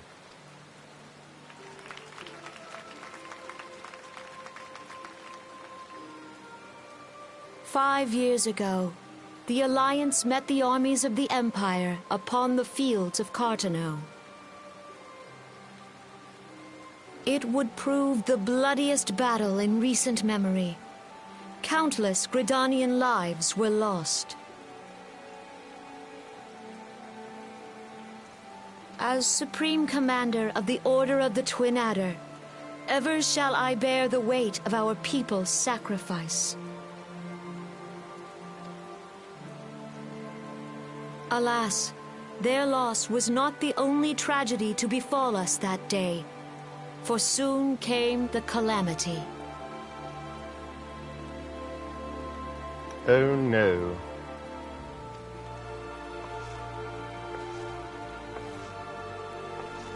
The scars borne by our forest are a constant reminder of its violence. Our lives have been irrevocably changed, each waking hour a struggle to survive.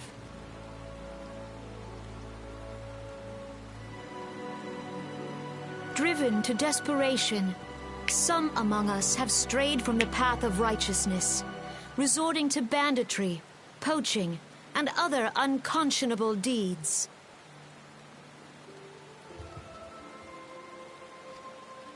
To compound our woes, the Ixal have returned in force, emboldened by our suffering. They test our defenses nigh without cease, and prey upon the vulnerable. So beleaguered from within and without, it is of little wonder that our unity now falters. Dark times are upon us.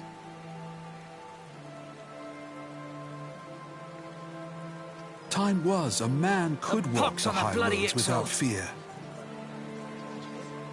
On this day, 5 years ago, countless Eorzeans laid down their lives that we might behold another dawn. Please join with me in honoring their memory.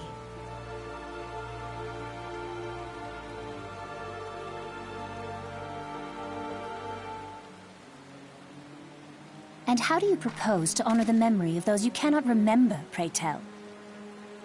Oh my god.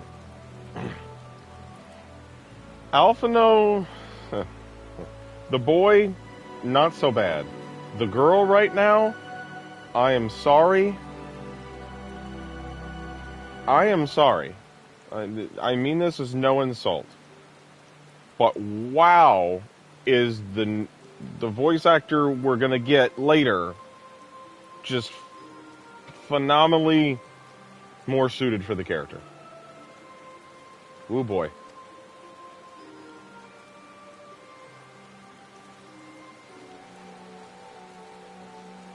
The destruction wrought by the calamity was indiscriminate.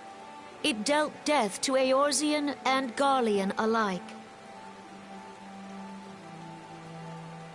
Yeah, but we don't care about them Garlean scum. They were attacking us, bastards. Matter of fact, they caused the calamity. Fuckers. Yet while we have labored to rebuild our homes, to rebuild our lives, the Empire has set about raising steel fortresses here in the Twelveswood. Bastards are destroying, they're cutting down trees. Let none be mistaken. The Garleans remain the greatest threat to our survival. If we are to stand against them, we must remember what it is to be united. Our many troubles blind us to the woes of our fellow man. Thence is harmony lost. Yet harmony is the founding principle of Gridania. We are gathered here to honor the fallen. Let them be honored not only in word and thought, but through concerted action. I bid you join hands with me once more beneath the Twin Adder standard.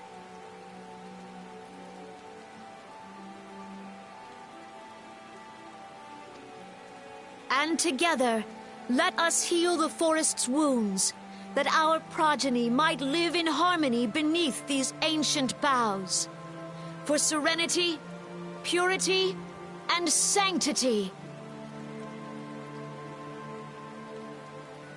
We must think of the children! Woods will be done. It's up to us to The protect the children. forest. All the elementals!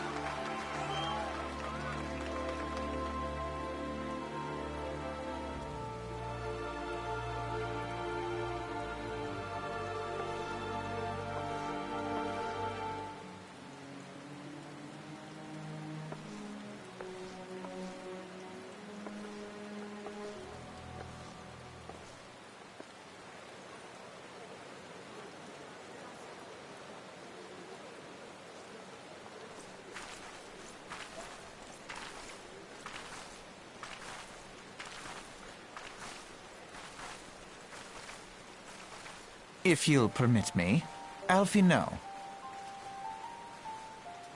I mean, he's okay, but definitely new voice is better for him as well. But he's not as he's kind of suited. And my sister, Alize, at your service. But she's just... I saw at a glance that you were a fellow traveler. He actually sounds a bit too old for this character, that's why, as well. And what do you mean? You don't remember me? Do you have a shitty memory, kids? Because we were on the same boat together in Limsa Lamensa, you creeps. You might call us students of history, sampling the realm's remembrances in pursuit of enlightenment. I call bullshit. I don't believe a word you say.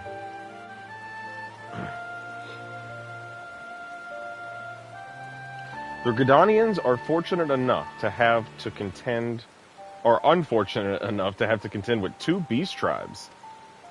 The Ixal are unquestionably the more troublesome, being of a naturally warlike disposition and wont to summon their bloodthirsty primal, Garuda. The Sylphs, by contrast, are peaceful in nature, being mischievous rather than malevolent, and have long been on friendly terms with the Gridanians, until recently, at least. Alas, they have grown aloof, a change observed at roughly the time they summoned the primal Ramu.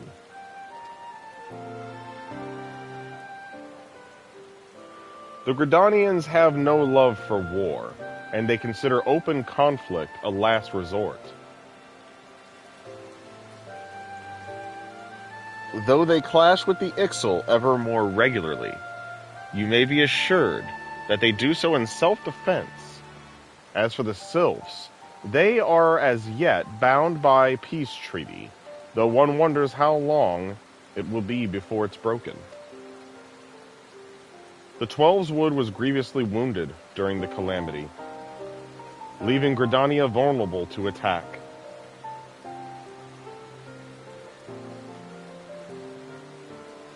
Who called what pixies? I called them pixies? No. The people are hopeful that restoring the wood, and thereby the power of the elementals, will put an end to their woes. Yet how long will that take? Centuries, I'd wager. Meanwhile, the Ixal will continue their incursions, spurred on by Garuda and her insatiable appetite for destruction. Oh, you called them pixies? Oh. That's funny. Whether the Gridanians like it or not, sooner or later, it will come to all-out war, and when it does, the Order of the Twin Adder will need all the help it can muster. Well, Elena, if I'm not mistaken, you're not too far off because they have sylphs here, but in another place we visit later, aren't those pixies?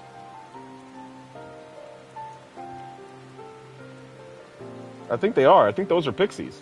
Yeah, so you just mixed up the two, that's all. No big deal. They're very similar. How valuable might the aid of a capable adventurer prove to them then?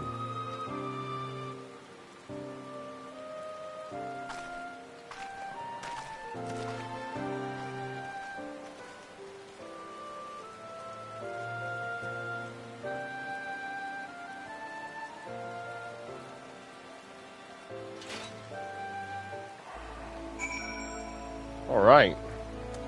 Now, let's go to Ul'dah.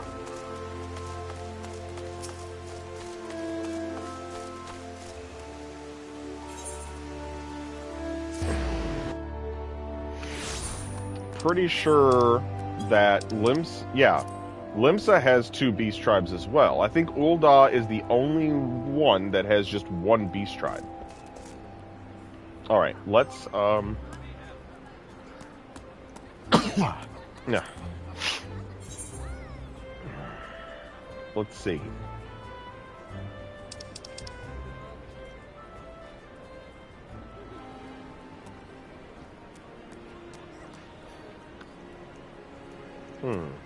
Display headgear. Don't they have an option for displaying during cutscene? See, that took my headgear off completely. I don't mind having it on. Yeah, where's the option for the cutscene?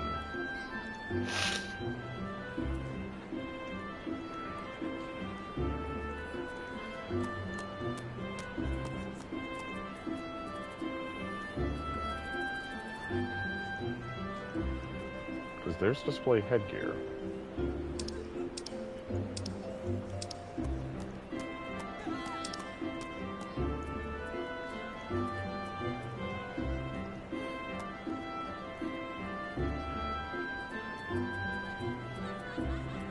I mean, here's cutscene skipping.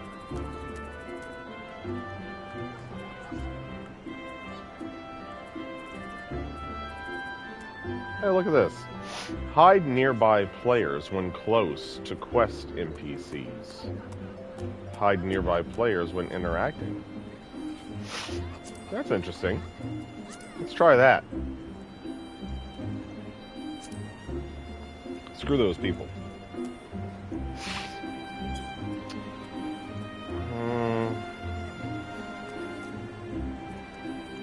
I'm not seeing anything here.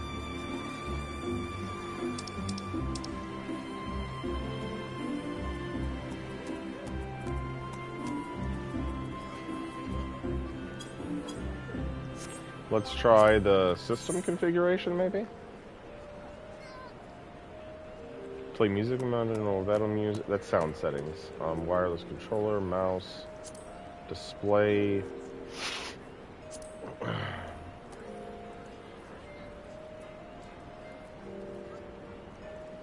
Actually, can't I do... I'm not in 4K. I could be in 4K. I have a 4K TV, right?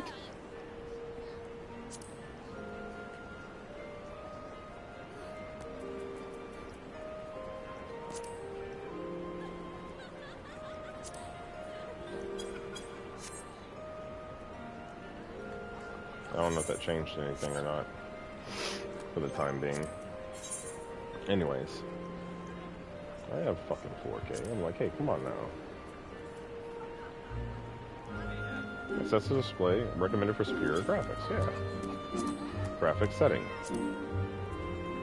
Dynamically scale the resolution of individual render targets to reduce GPU fluid and maintain a consistent frame rate.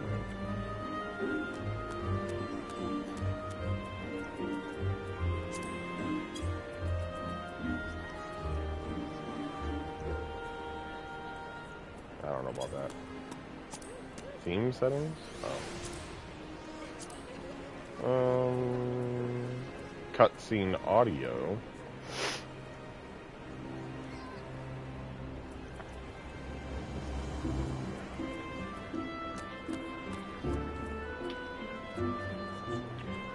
Title screen displayed on launch.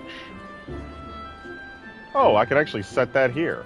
Well, I'm in a Realm Reborn right now, so we're going to do that. Accessibility settings. I don't see it. They don't have one? So they're lame. Okay, then. Well, then...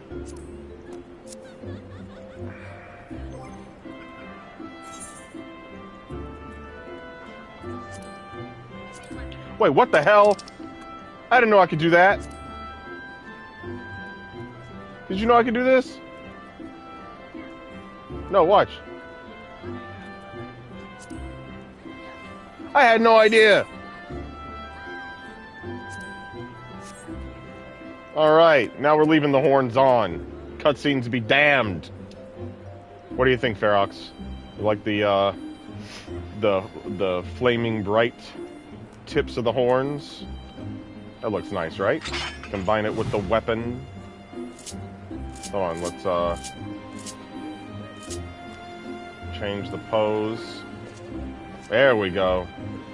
Now that's the pose of Graven. Yeah, looking good, Graven. Hell yeah, brother. Alright. Alright, now we gotta go to Ul'dah. But first I'm gonna die. No big deal. I've already seen this. Alright, let's take a ride here. and head to the right area.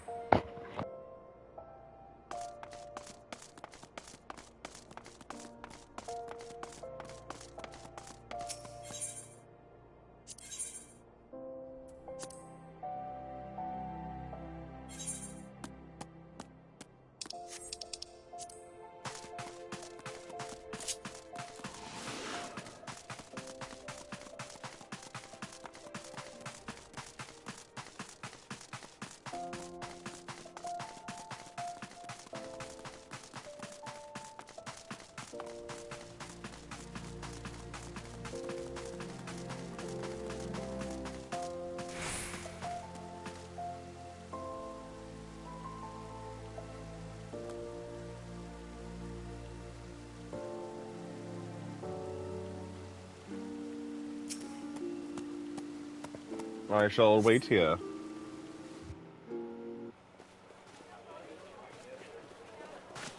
With my fiery tips.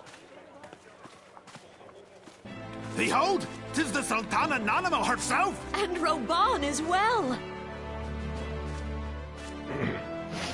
Oh, this is your first time seeing the Sultana, guys. Hark you, souls of flame, drawn to the bosom of the desert, where the fire burns brightest and shall rage forevermore. So this one's different, you know, when it comes to this place. So in Limsa Lomensa and in Gridania, the leaders of the grand companies are also the leaders of the entire city-state, the Admiral and Khanisia, the Seed Seer. Whereas in here, Rauban is a general, and he is the head of the grand company. But the actual leader of the city of Ul'dah is that little lady right there. Hurrah! The Sultana. Where since antiquity, under the sage and judicious rule of the Ul dynasty, we have wrought sand into gold. Gold! Where by the grace and glory of Naldar have our brave sons and daughters flourished and prospered. I speak of Ul'dah! He's got a good voice. There, at the Flame General's back flies the Grand Company's standard. Note the sigil. The golden scales of order balance the jewel of prosperity with the flame of might. Great and many are the gifts our nation has given the realm. In Eorzea's darkest hour, on the killing fields of Cartano, none spent more in blood and gold than we. Thus was the 7th Imperial Legion laid low. So that's how it happened. How soon history forgets. Shut up, Alphino. Yet many left our gates, never to return. Let us pray for our absent brothers and sisters, that they might know happiness in the great beyond, as Thal's honored guests. Well, If he the just needs to fates stop were being fair, mean. the price we paid that day would have bought us victory. Alas, they are not. He's trying to rile up the people, and you know what? Even though we know that a lot of people were dead because of Bahamut, he's right that their people were there fighting in the fields and lost the most people, and in the end, you know, we won. That's what matters. And now, but 5 years into this 7th Umbral era, the spirit of sacrifice which granted us our strength is all but dead. It's gone. Gone! Look around you. What do you see? A people divided, downtrodden and enthralled. Where are the merciful alms of the rich? Where is the just steel of the righteous? Yes, actually he does. Nobody grows more than Alphino does, to be honest. I ask you, is this the great nation our brothers and sisters gave their lives to save? Well, I mean, I'd say he does it moderately. I mean, just from a realm reborn to Heaven's Ward, he goes through a change, you know, because of stuff that happens. You who call this living, dishonor the name of the immortal flames. It is but a slow death. But there's a few people who grow pretty well. Grahatia, Justinian. Thancred does some growing too. I think all of them do in the end. They all change a little bit. Our enemies surround us.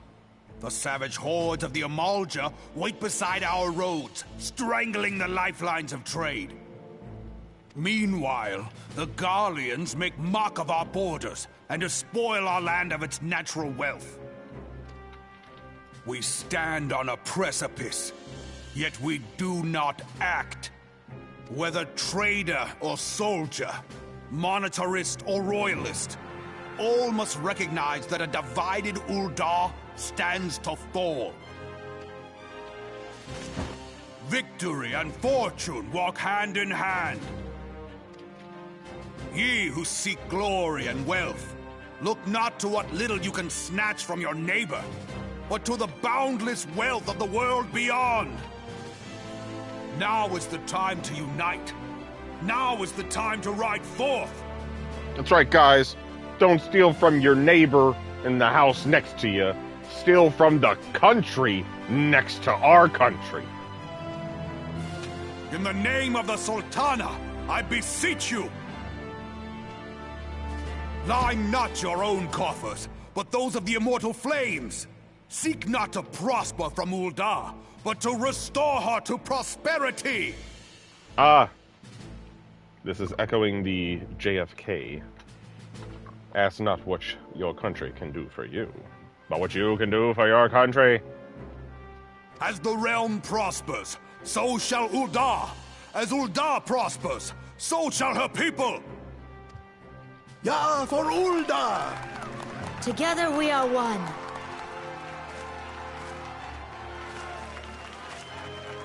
Your Grace. Rauban?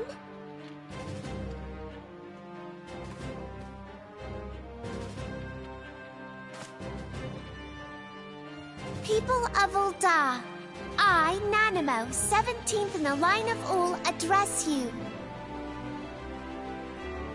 Much has been made of the wealth of Ul'dah.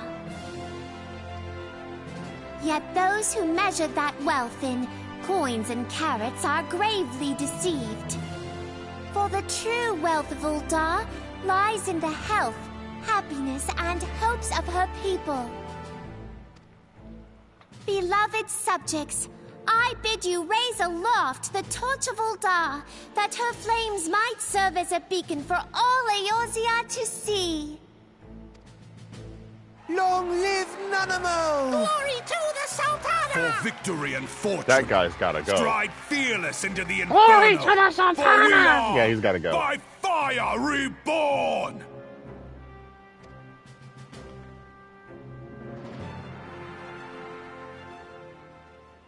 All right. What does Alpha Forsooth, know? The time is have? now! I believe Oh my god, he's back. Using you again. The time is now! He's gotta go. Tell him to get out of here. It was the same voice.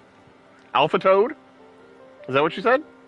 No, I said that guy sounded like Toad. He did sound like Toad. But Anthony calls Alpha no Alpha Toad.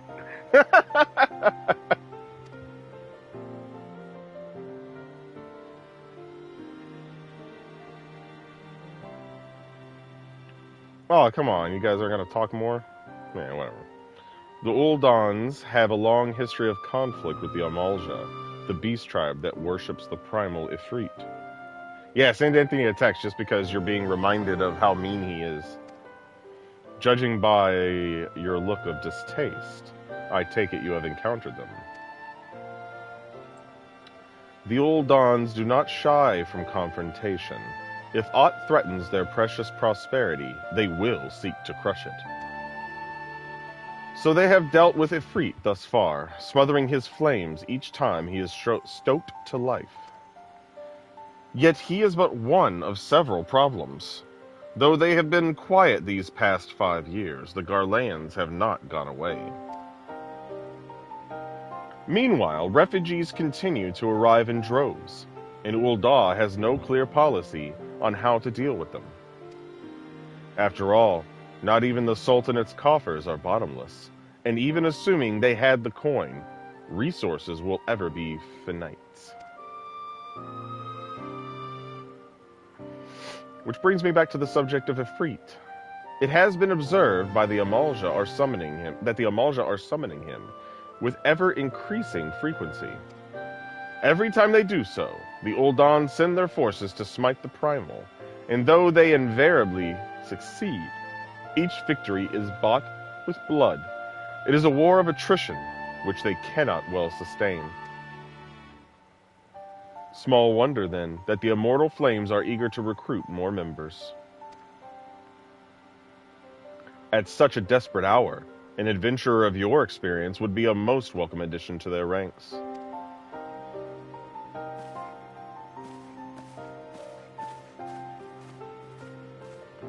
LSA had nothing to say this time, huh? Well then, fuck you! Whee! Ah, I took damage in town. That ain't right.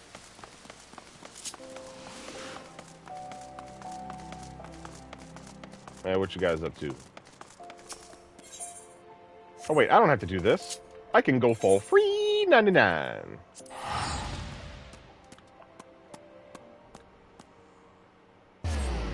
Nope.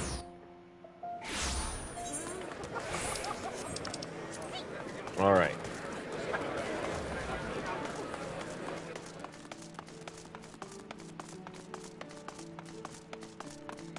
The hell are you wearing? Oh, some cool tribal looking gear. I like it. Had a nice color coordination going on there too.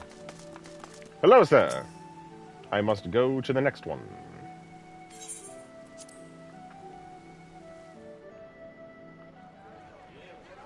The Garleans are another matter altogether. So much for our alliance. It's sunk beyond the seabed.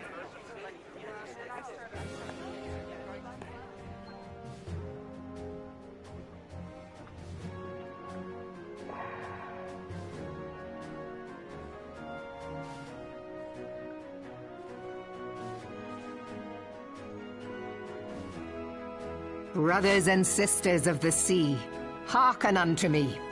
Look upon this, our mighty crimson standard, and tell me your hearts do not swell with pride. Yeah. 700 summers have come and gone since our forefathers first ran aground in this fertile bay. In that time, guided by the Mother of Oceans, Limsa Lominsa has grown from humble fishing village to uncontested ruler of the 5 seas and beyond.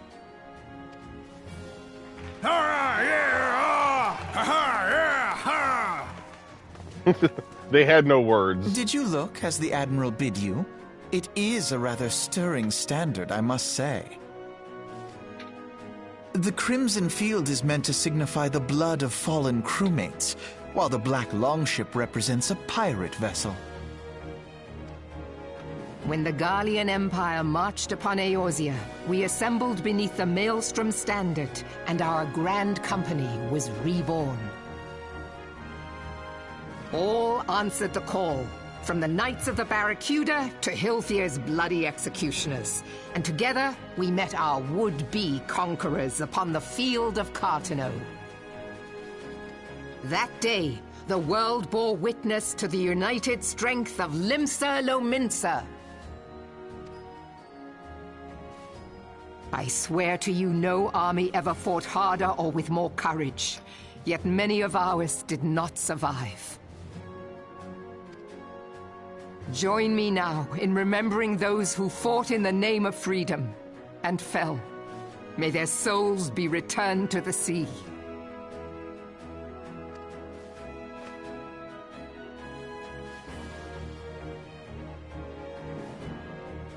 Freedom. Yes, they have always been rather fond of their freedom. Do you not like freedom, Alphino? Do you encourage slavery? Much as the beast tribes have. Small wonder. Beneath the surface, one would struggle to tell them apart. It has been 5 long years since the calamity struck. 5 long years of tireless rebuilding. Yet still the wounds of the calamity fester and weep. But when I stand atop the mizzenmast and gaze out upon our battered and broken vessel, I see an undying spirit. Did we not build all this from the wreck of the Galadian all those centuries ago? Shall we not do so again? Yet there are those who would see this ship of ours sink beneath the waves of the restless Rotano. The Sahagin creep ashore seeking blood for their accursed god. Those fishback The Sahagin have risen? While the mines of Ogomoro spew forth kobolds who push ever south, despoiling our lands as they go. These savage beast tribes will be the first waves to crash against our creaking hull. And behind them swells the grim tide of the Garlean Empire. Even now the curs fly their flags within our borders. Doubt not, but that they will be upon us ere long. We are well nigh surrounded. Yet there are those among us who would rather turn their swords against their crewmates than our cannons against our foes. Goddamn traitors! How can we hope to repel our many enemies when mutiny breeds below deck? There is but one course left to us. One bearing that will bring us victory over the beast hordes and the Empire both, and see this ship safe to port.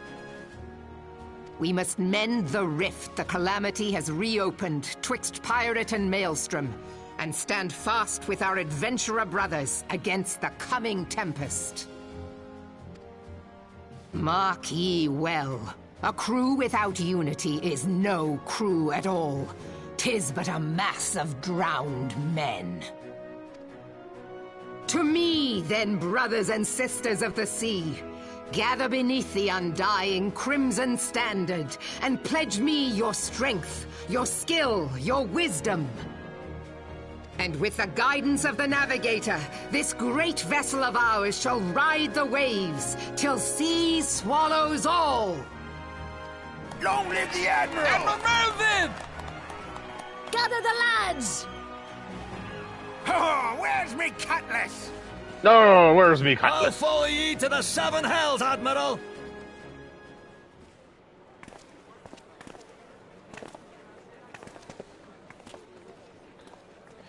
Alright, Alphino, what do you gotta say? Fancy meeting you again. Not really. I mean, we all knew we were coming here. Alphino, this is the third place. You knew I'd be here, and I knew you'd be here. As the Admiral mentioned in her address, Limsa Lomensa is plagued by 2 beast tribes. Look at those pretty stars out that window. The first are the fish-like Sahagin, worshippers of the primal Leviathan. The second are the kobolds, who dwell beneath the earth and take the primal Titan for their god. As if the beast tribes present weren't troublesome enough, the Garleans have also chosen to erect a fortress right in the Lumentan's backyard. And that is to say naught of the internal strife.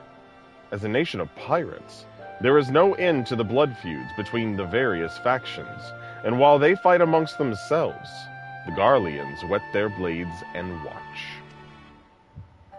If the Lomentans are to have any hope of withstanding the Empire, they must first resolve their own affairs. Differences must be set aside, and the primal threat dealt with once and for all.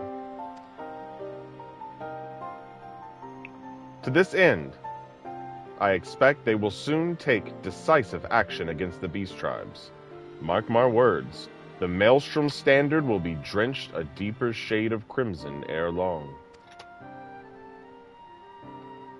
That a capable adventurer like you would be a valuable addition to their crew is beyond question.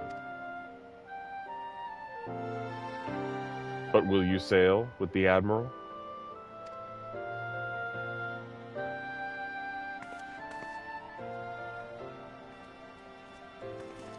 Well, goodbye, guys. See you next remembrance in 5 years.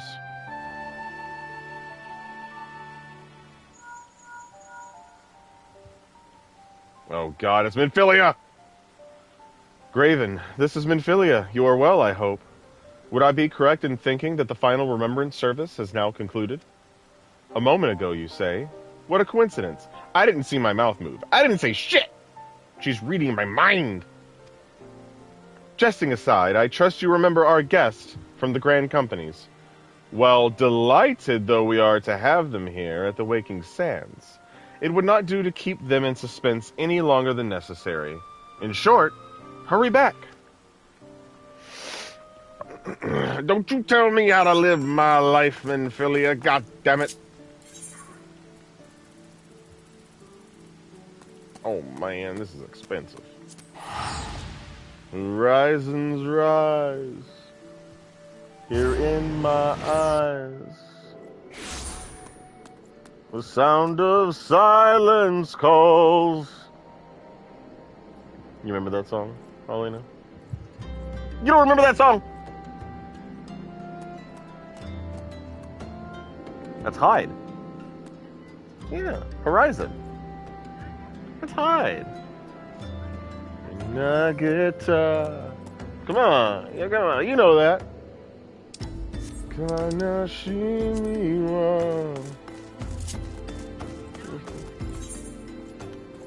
But in my heart, a distant hope is mine forevermore.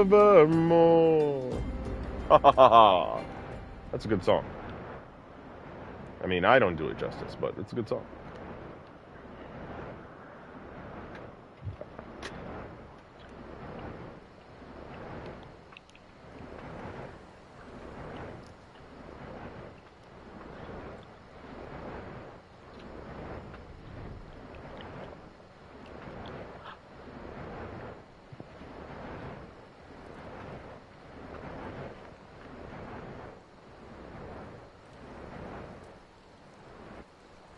The hell is this an entrance to? Oh my god, bear!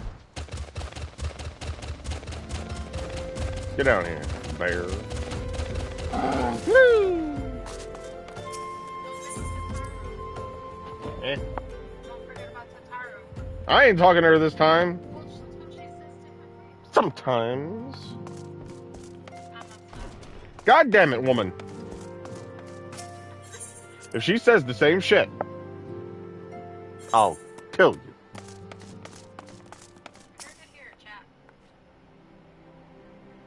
Some people let fame swell their heads, but I believe that yours will remain proportioned and firmly attached to your body. Shut up, Paulina Cole! Go get me a burrito bowl!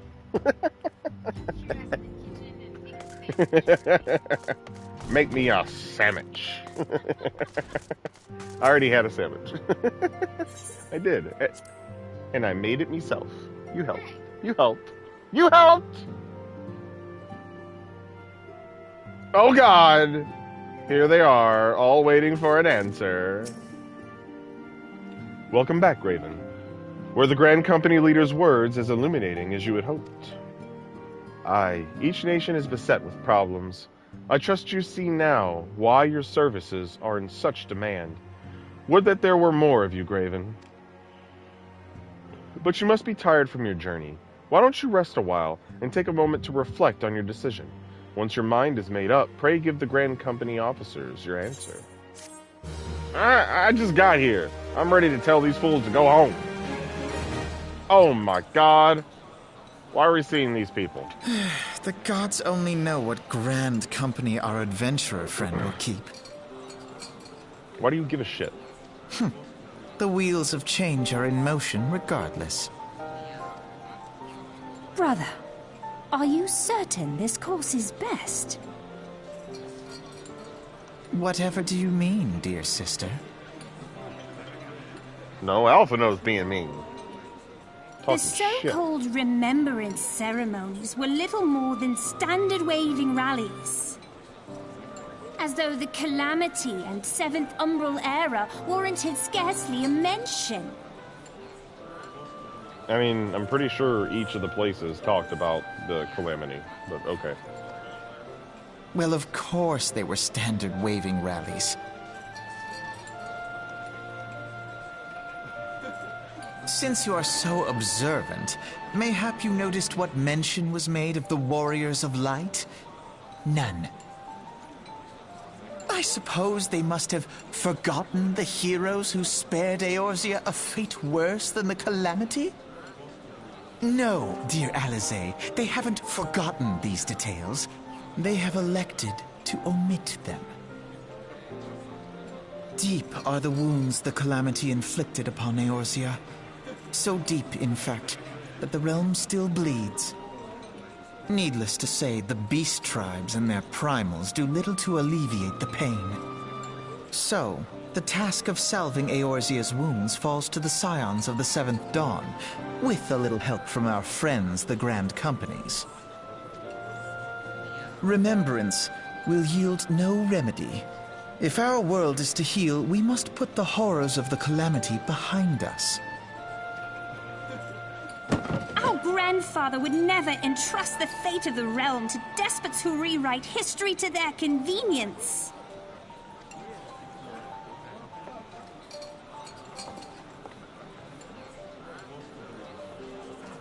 There must be another way to cure what ails this world, and I mean to find it. You are most welcome to try. Our paths may differ, but our destination is the same. In time, I dare say we will see eye to eye. I should hope so.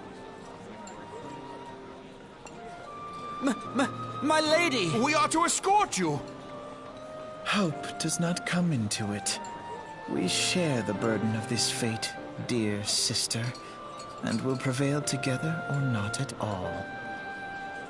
See, when he says dear sister, I think he said, like, the way he sounds like when he says it is kind of like in a condescending way, like fake.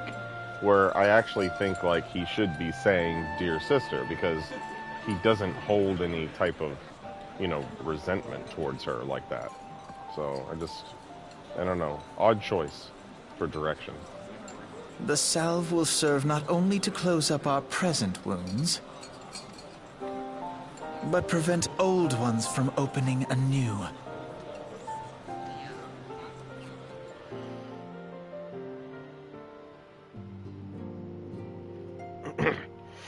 All right. No, I'm not going to join a new one because this doesn't really count towards it.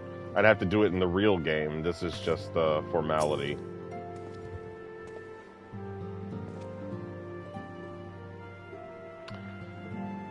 How was the Admiral's speech? Ah, but you need not explain. That you stand before me now is answer enough. You have resolved to join the Maelstrom, have you not? Fool you! Ha ha ha ha ha! Well, I dare say you have your reasons, but mark me, in stormy seas the strong of arm and stout of heart must pull together, or the vessel will founder. And when the ship goes down, the passengers always share the fate of the crew. Remember that. Is that a threat, motherfucker? Anyways, yeah, I'm joining you. Shut up. Ah, you're just repetitive dialogue. That's the spirit, lad. With allies like you, how much stronger is our crew? Let us brave the seas together, friend. Now the choice is made, it is time to add your name to our rolls. Make your way to Maelstrom Command back in Limsa. Boink. 'Tis on the upper decks. In case you have forgotten, I will send word to our personal officer to expect you. The duties of a Maelstrom soldier can be both arduous and challenging, but I promise you, you will not regret this choice. May your passage be swift and your bearings sure. Womp womp womp womp. Back to fucking Limsa. After I came back to the Waking Sands for 2 seconds. Sons of bitches. Alright.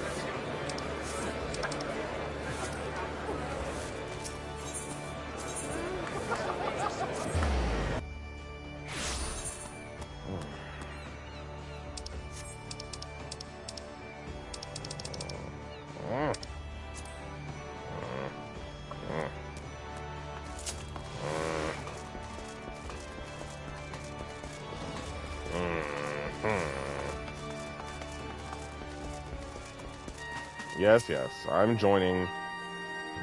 Get on with the ceremony. Hail, adventurer, what business have you at Maelstrom Command? My name is Graven Rossi. I believe you are expecting me.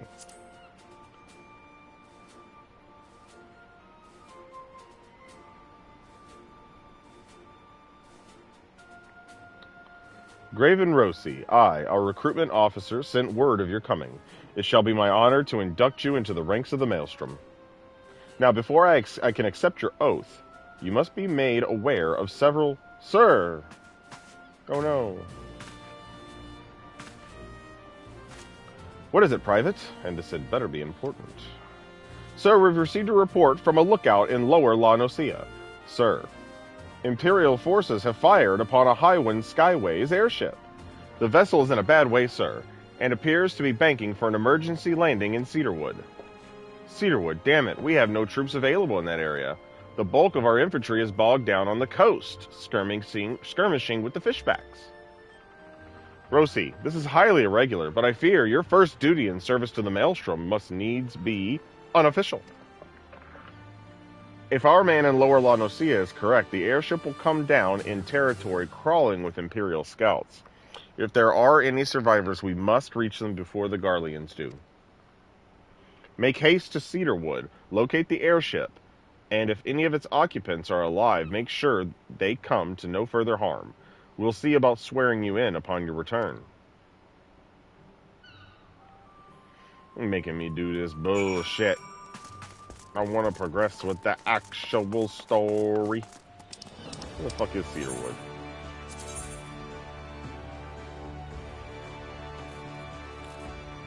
In the middle of fucking nowhere. The Morby dry docks. I think I can get there by boat.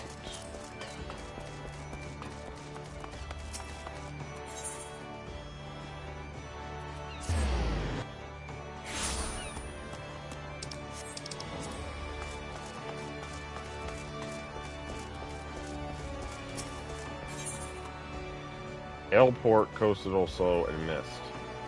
I swear there was a way to the Morby Drive. Is it a part of another ship? Let's go to Airport.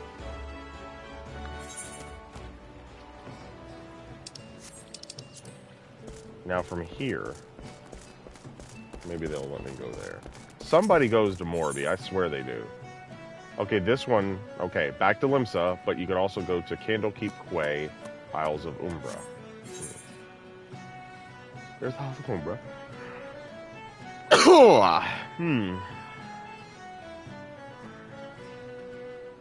Where the hell is Candlekeep Quay?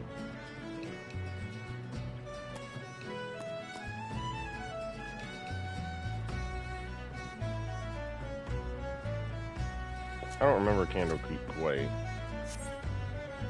Alina, you're supposed to be helping me with this. You used to know all the paths.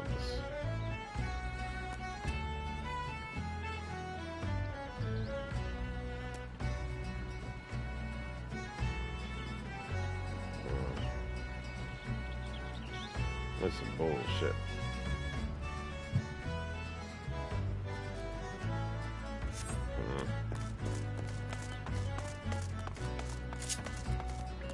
Well, fuck it.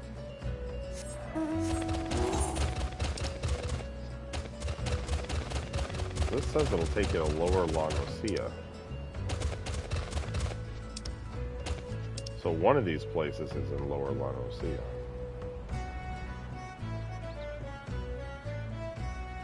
Wolsden Docks, Morby Dry Docks.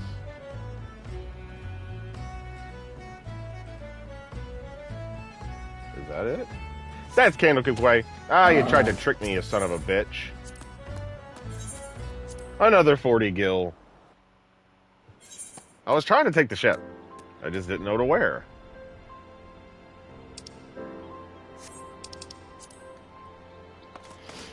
Oh, it's this place. Now from here, where can you go? Just back to Aleport. Okay. That's the only place this place goes. Okay. Alright. No. Alright, guys. Flying bear. Flying bear. Airport would have took you. That's where I went. Yeah, I rode from Limsa to Airport, and then Airport to Candlekeep Quay. That's what I just did. No. Better. You have no choice. God damn it. I'm dying. I need to stop dying somehow. Does anybody know the secret to immortality, please? I could use it.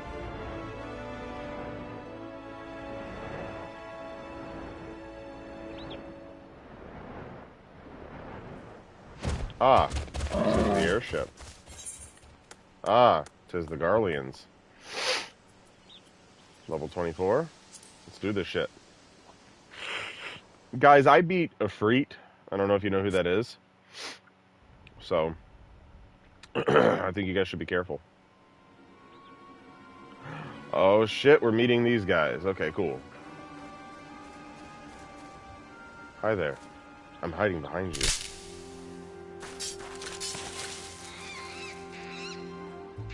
A dodo!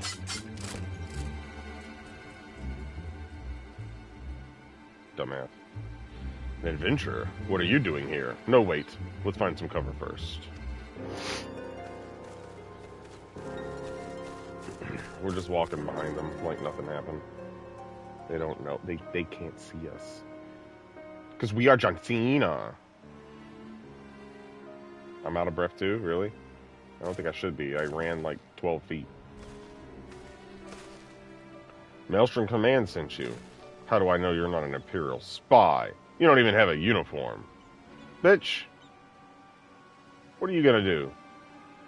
You gonna do some kung fu on me or what?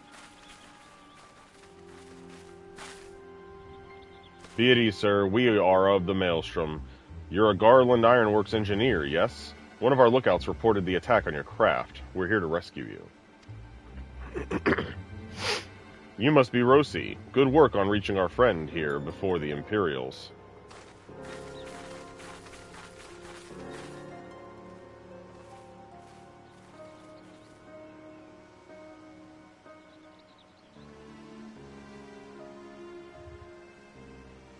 I mean, I don't mind beating the shit out of them. I've never seen a craft of this design. It must be Garland's work. Is there no end to the man's treachery?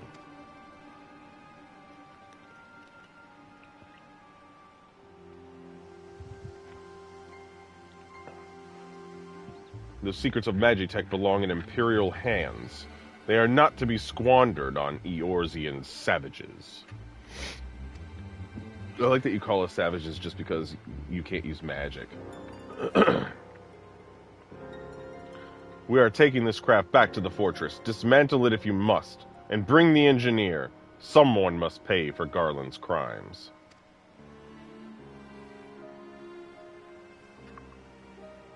Scouting party from Castrum Occidens, I'd say. Seems they want your ship, engineer. Wedge, you have to help him. That fool of a Lalafell was hiding inside the Tiny Bronco. Tiny Bronco is a reference from Final Fantasy VII. The Tiny Bronco? Isn't that the new design people have been whispering about? It's the first airship we've built since the Calamity. The first since Master Garland, well, since he went missing. After years of work, she was finally ready for her first test flight, and she was soaring, she really was, till those bastards blasted her out of the sky. All right, pay attention. We're going to hit these Imperials hard and fast. If they want a souvenir from Eorzea, they can have a knife in the gut. But they're not getting that ship. Oh, and don't forget to save the Lalafell. What say you, Rosie? Ready to give those curs a hiding? A hiding? We're gonna give them a hiding? Thought you were gonna say like a thrashing or something. Like a tidal wave, lads. Charge! Yeah, you just stand back there, uh-huh. An ambush! To arms!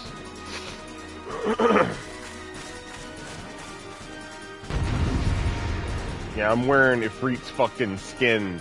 Come get some sissy babies.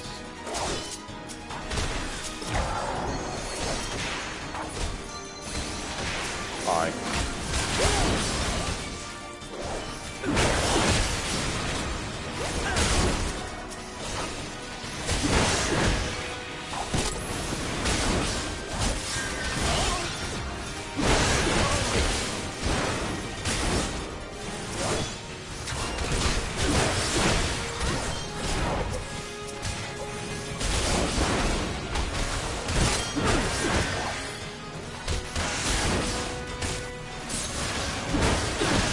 And yet we are.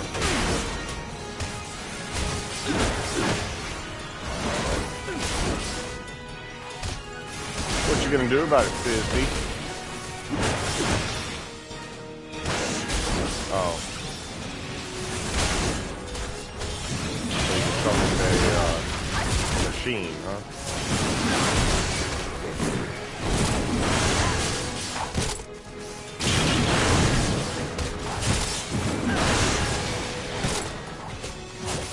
What a freak. Yeah. He ain't gonna do that.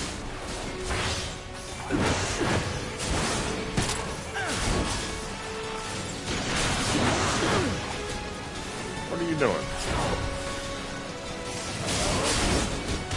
Who are you attacking? What the fuck? Get back here! He ain't listening to the taunts or anything, huh? Stupid machine. Biggs.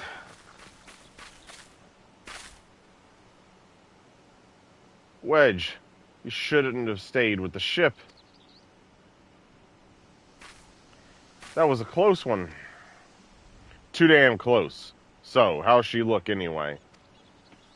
The auxiliary propeller is a dead loss, but I think we can wring enough thrust from the main propeller to get us airborne.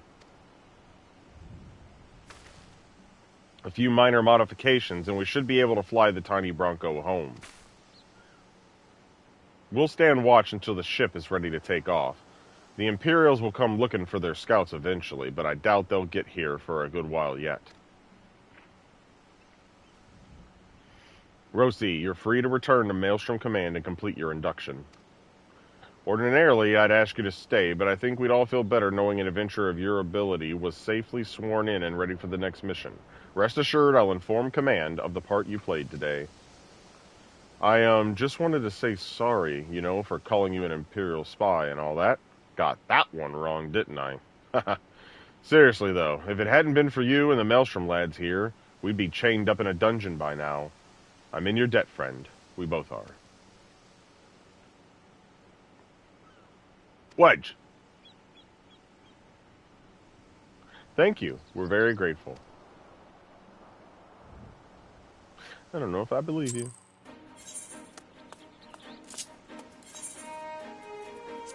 Back to Limsa.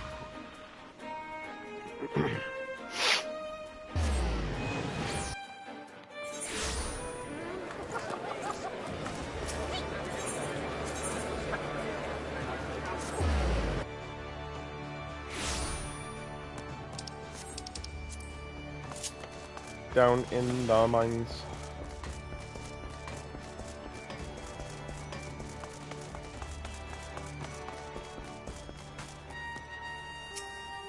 Alright, let's get this shit over with. Welcome back, Rosie. I just heard the report. You needn't be concerned about the engineers. They completed their return trip without further Imperial interference. I must admit, I had my doubts at first, but it seems the stories about you are true. I look forward to seeing what else you're capable of, after you're properly inducted into the Maelstrom, of course. You didn't believe the stories! You piece of shit. Now, speaking of your induction... Yeah, can we get it over with, please? I've always liked the look of that gear. I actually still have it, too. I really like that body piece. It's really cool. Till sea swallows all. Blah-bitty blah blah. Let me get back to the main story. Let's start afresh, shall we? Yes, yes, yes.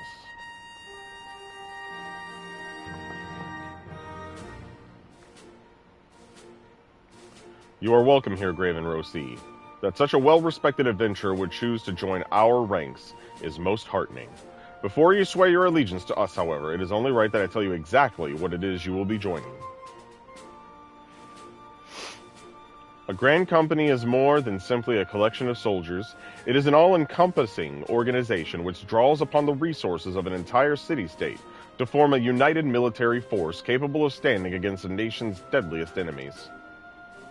We of the Maelstrom are charged with meeting the threats posed by the primals in the Garlean Empire and solving the many problems caused by the calamity. Every man and woman who serves under our colors has a role to play in keeping the great warship that is Limsa Lominsa afloat, and on whatever heading Chief Admiral Merlvib Bloisfin sees fit to set. As part of this grand vessel's crew, you will be expected to take your turn at the oars, for the winds do not look favorable, lad, and strength of arm may be all that sees us safe to port. Enough with the ship references. If I've lost you with the talk of a ship and oar, let me put it another way. Yeah, exactly. Maelstrom soldier labors till his last breath, fights till his last drop of blood. We give our all in service to this nation, and no less is expected of you. Rosi, it is customary for new recruits to swear an oath of their own choosing upon entering the Maelstrom's ranks. Is there aught you'd like to say?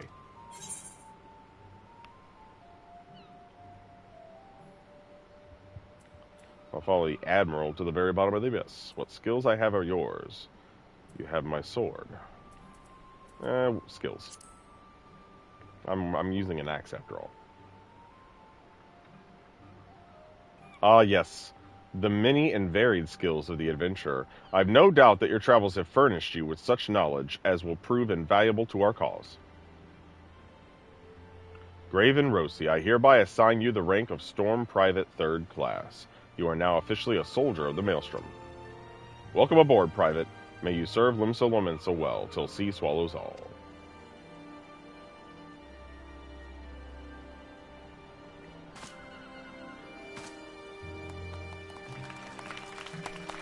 Yay! Is Minfilia gonna contact? I knew it. I fucking knew it! Can you hear me, Graven? This is Minfilia. An officer of the Maelstrom contacted me with the news of your enlistment. My congratulations, Private Rosi.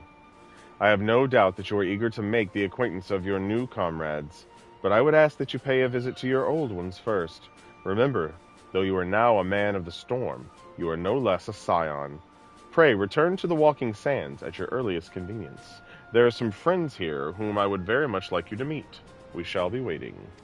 No rest for the wicked, eh? Before you make yourself scarce, I recommend having a word with Commander Riki. Might be worth your while. I know Commander Riki. She's pretty cool. Good peoples. As Joey would say, only the best. My little chocobo. This quest must be completed in order to proceed to the end of the main scenario for Realm Reborn. Well, thankfully, I already have the chocobo. Wow! Wow! Yeah, goodbye. You had nothing to say. I fucking knew it.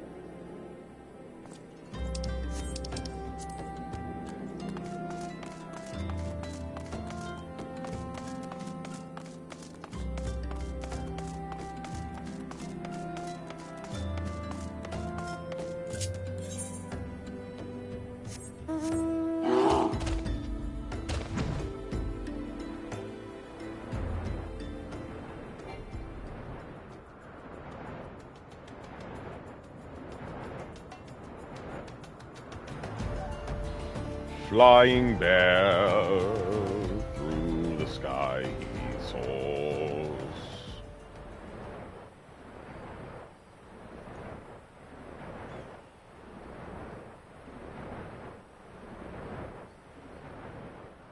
That place looks pretty cool, don't it? That's the Garleans. They're assholes. This is where they set up base, see? They're right here on Uldaw's doorstep. See? Just right over here. So close.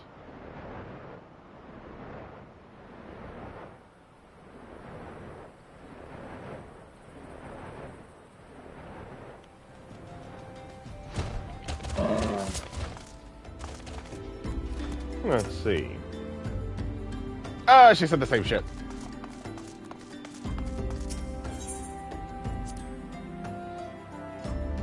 Alright, hey guys, guess what? I'm back at the fucking Waking Sands. Hey, everybody's here. What do you guys got to say? Let me see if I have this right. You're an adventurer, who's a scion, and a storm. Golly, how do you keep track of everything? It must be fun pairing up with lots of different people, though. Me? I'm always with Papalimo. Come to think of it, why am I always with Papalimo? You don't like Papalimo? Probably because you're a ditz, and Papalimo needs to take care of you. Following the calamity, each nation's armed forces underwent large-scale restructuring centered upon its grand company. In Gridania, the Order of the Twin Adder absorbed both the Wood Whalers and the God's Quiver, while the Lamensons enacted the complete merger of the Maelstrom and the Knights of the Barracuda. Uldaw is the odd nation out, having made no notable changes to its armed forces. As before, in the spirit of the Sultanate, each entity retains a certain degree of independence. No, I'm just laughing, Elena, about how, like, we'll be coming back to the Waking Sands, like, every 5 seconds. You know, we'll leave just to come back. The incident with the traitor still weighs heavily on everyone's minds. The Flame General's most of all. And although he cannot be expected to know what evil lurks in the hearts of every man under his command, the revelation is nevertheless a devastating blow to his authority. Even so, it warrants saying that you should not let this tragedy color your opinion of the man. In all my years working with the Flame General, I've never had a reason to doubt his capacity to lead. Okay. Sounds good. Then we gotta see is Y'shtola and Urianger here. Hey, that's my guy. Hey, ain't you the lad that rode that boat into Limsa with me? It is you, ain't it? Ha! Glad to see you. Glad to see you found a good home. What am I doing here? Well, I heard tell one of me brothers came through not long ago. Looks like I just missed him, though. I ain't seen either of them since the calamity. Didn't even know if they were still alive. But after running into folk who swore they knew me time and again, I reckon they had to be out here somewhere. I've been traveling and peddling in the hopes I'd find me brothers ever since. If you see a fellow what looks like me, let him know that Brennan's looking for him, would you? Yeah, I saw your brother. Hey, you guys are saying, hey, who are you? Have we met somewhere before? You must be quite the accomplished adventurer to be welcomed into these halls. Me? No one's ever expected much of me, and so far I've done a fine job of living down to their expectations.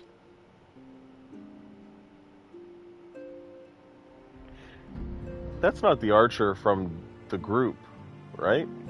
Her name looks like it. Yeah, the group with the guy who she had his head. That name looks like hers.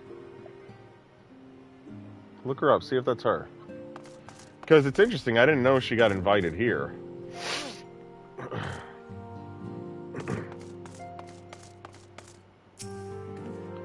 We will continue to focus our efforts on investigating the primals. The Amalj'aa are not the only tribe that has succeeded in summoning its deity. Fate shall be thy guide when our purposes become one. Once again shall our paths lead us here. Our city of learning is now naught but shadows. Ere the light of dawn breaketh, shall we follow whither the sand blows.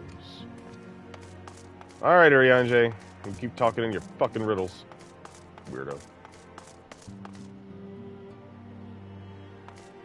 What's going on here?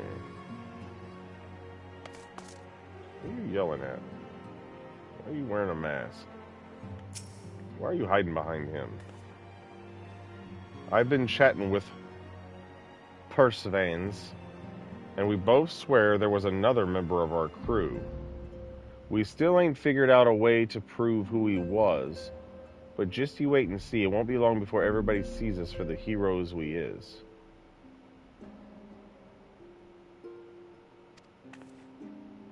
You don't know your own people? I'm confused. Did you find her? Oh. Huh? Repair my gill. Repair my gear. Hey, where'd that cat guy go? There was the cat guy here. I'm not sure I grasp the purpose of these remembrance ceremonies. Whether you remember or rewrite the past, what does it matter? It isn't as though you can repeat it. Our present-day enemies ought to serve as sufficient motivation, don't you think? The only lesson I believe we should take from the calamity is that far greater threats can and will appear.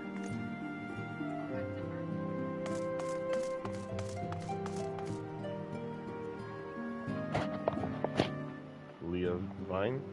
That's her? Pio Rayo?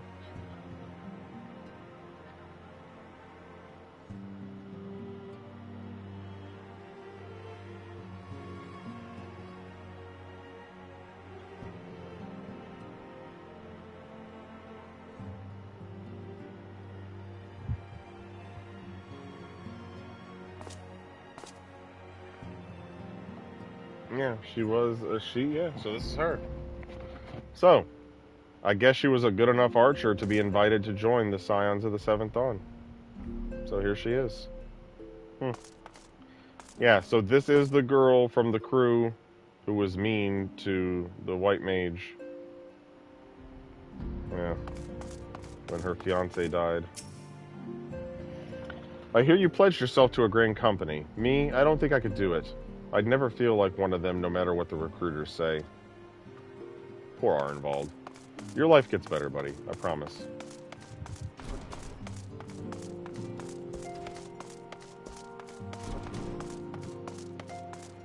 Alright, let's see what friends are waiting for me. Welcome back, Graven. Lady Minfilia waits you within.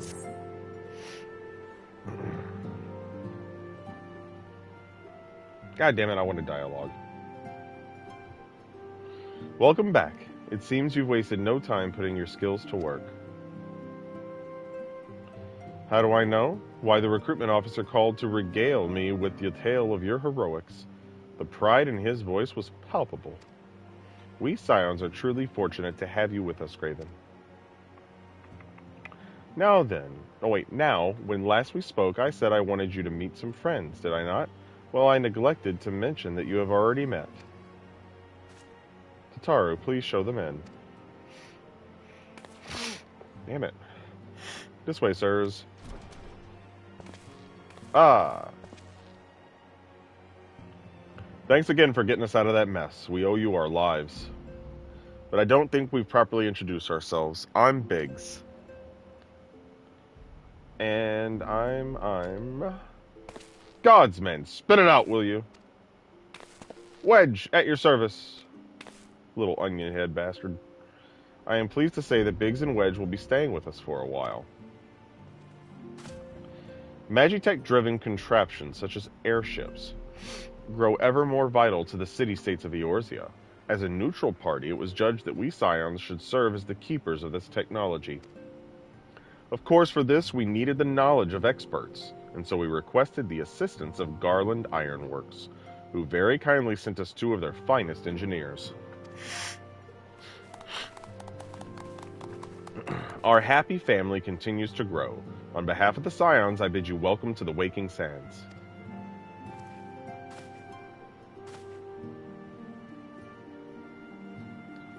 like every soul here, I love Eorzea. And I count myself blessed to have been given this chance to stand with you all and fight for the future of the realm.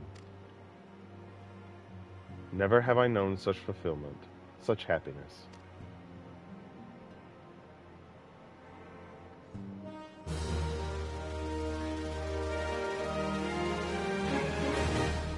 Well, isn't that just cute? Self-management.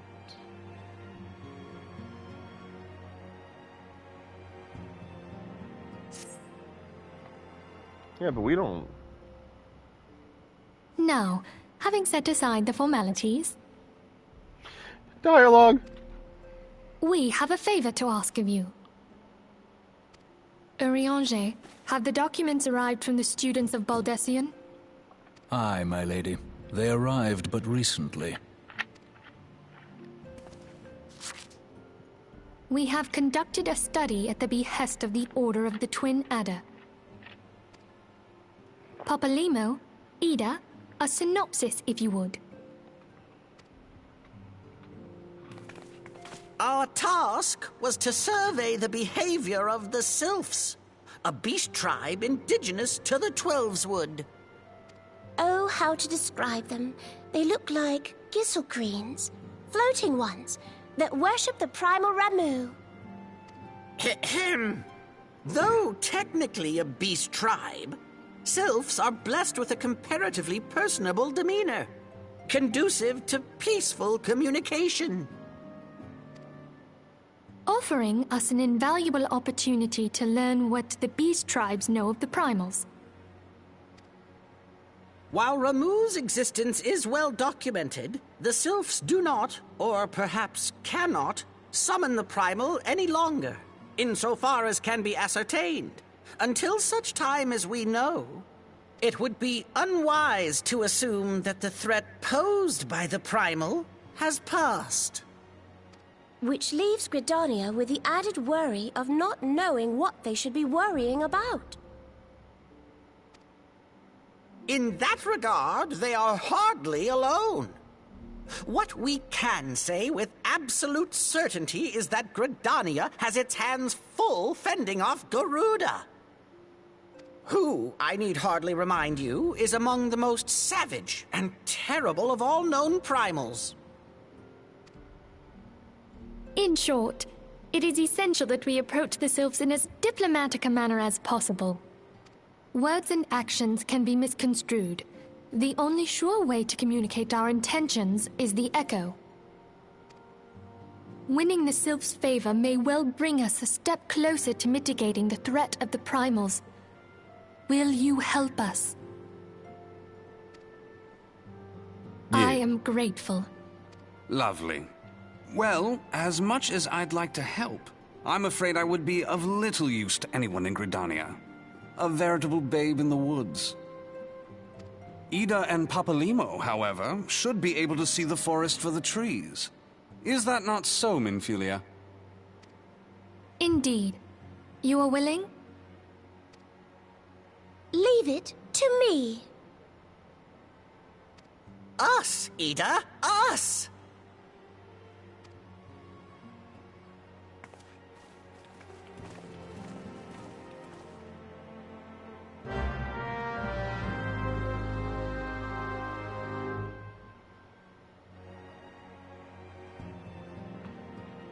Oh boy.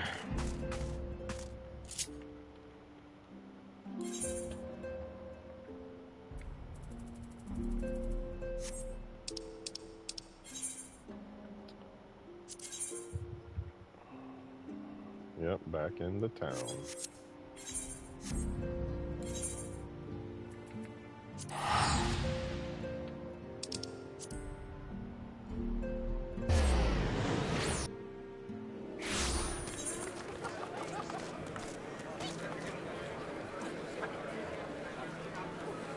I'm looking at gear again.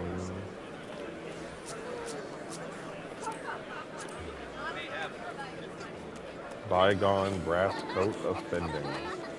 So I can have this. Ooh, look, I can I like the game how it lets me try it on and say, oh, hey, this is how you would look. I thought that would be a visor thing, since I thought that was like some glasses or something. I guess not. Pretty good.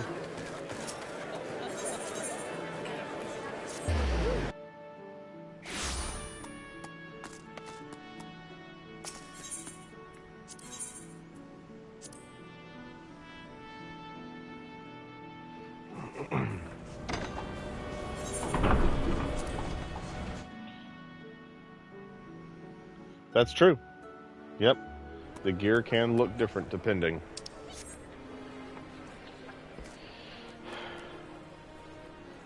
Rothgar lady. I haven't actually seen one. I only really know the men, you know?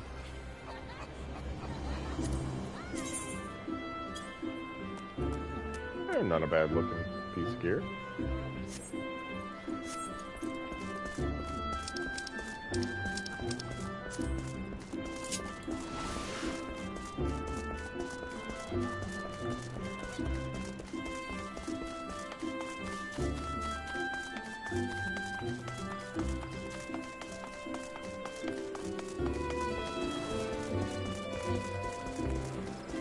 That's a big paintbrush.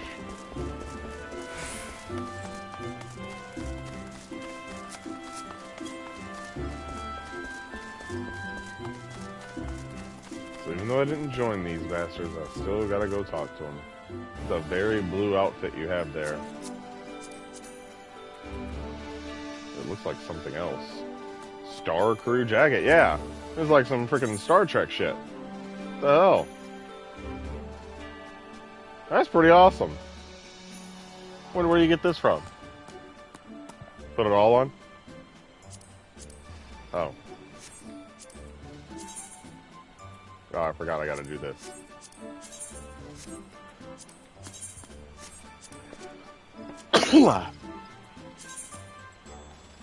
Is that the boots, though?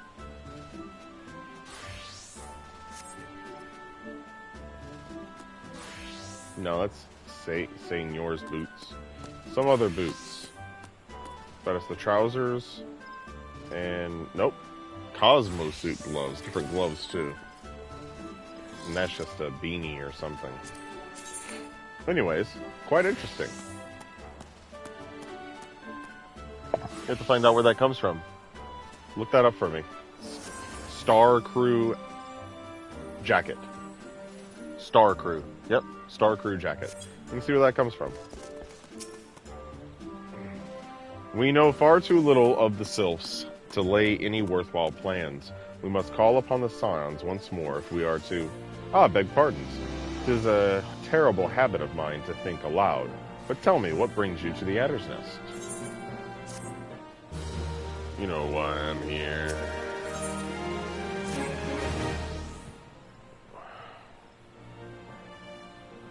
Hail, adventurer, I bid you welcome to the Adder's Nest. Do you seek to entwine your destiny with the Twin Adder?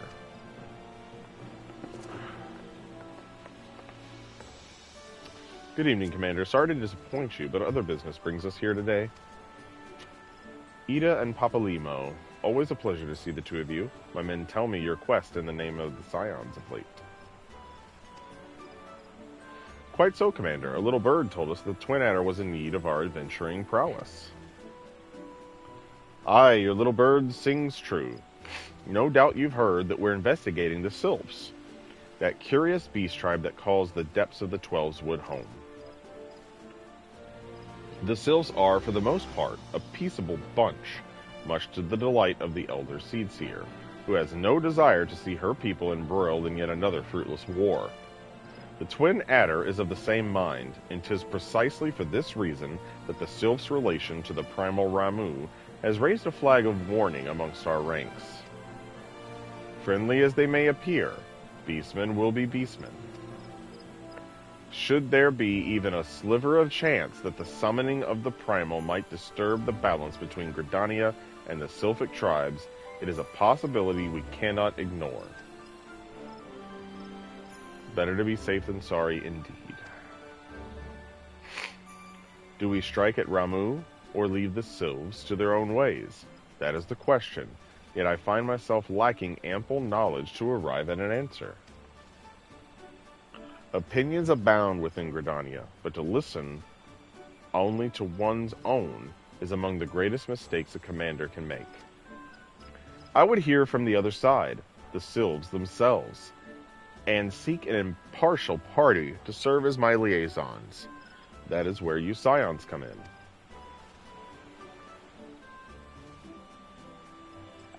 The Sylphs of Little Solace remain untempered, and have held many a productive dialogue with our people. I would hear their candid thoughts on their tempered brethren. That said, I urge you to exercise due caution. Sylphic tradition and etiquette bear little resemblance to our own. It would not do to have any cross-cultural faux pas get in the way of a productive parley. En route to Little Solace, you will come upon the Hawthorne Hut. Our officer stationed there can enlighten you as to how to win the Sylph's favor. May your expedition be a worthwhile one. A friendly palaver with the Sylphs. This should be a pleasant enough diversion. The Hawthorne Hut, was it? Why, I believe the ferry departing from the West Shore Pier should take us straight there. A friendly palaver indeed. I hope this will be as straightforward as you say, Papalymo.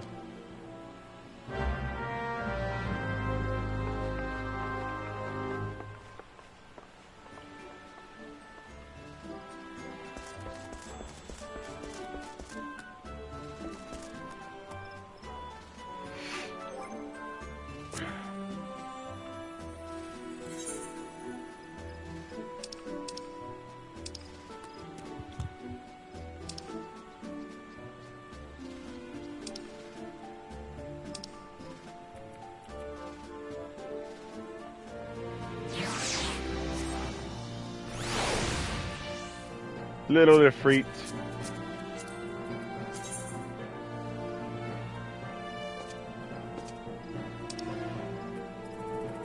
May I pet you, Ifrit?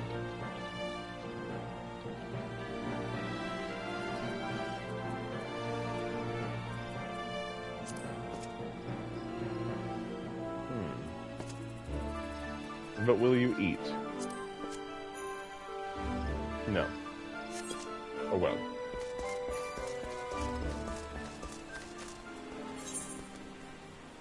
Twas worth a try.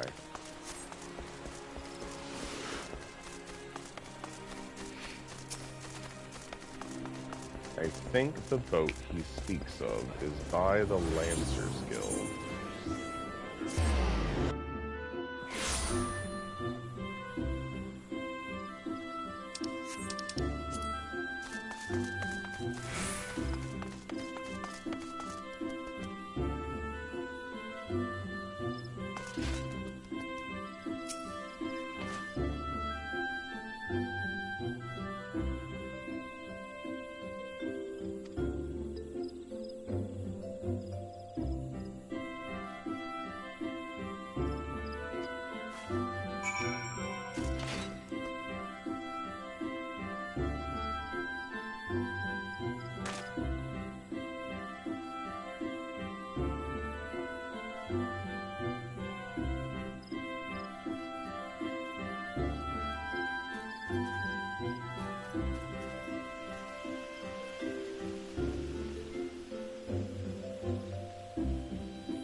Okay, this is hilarious.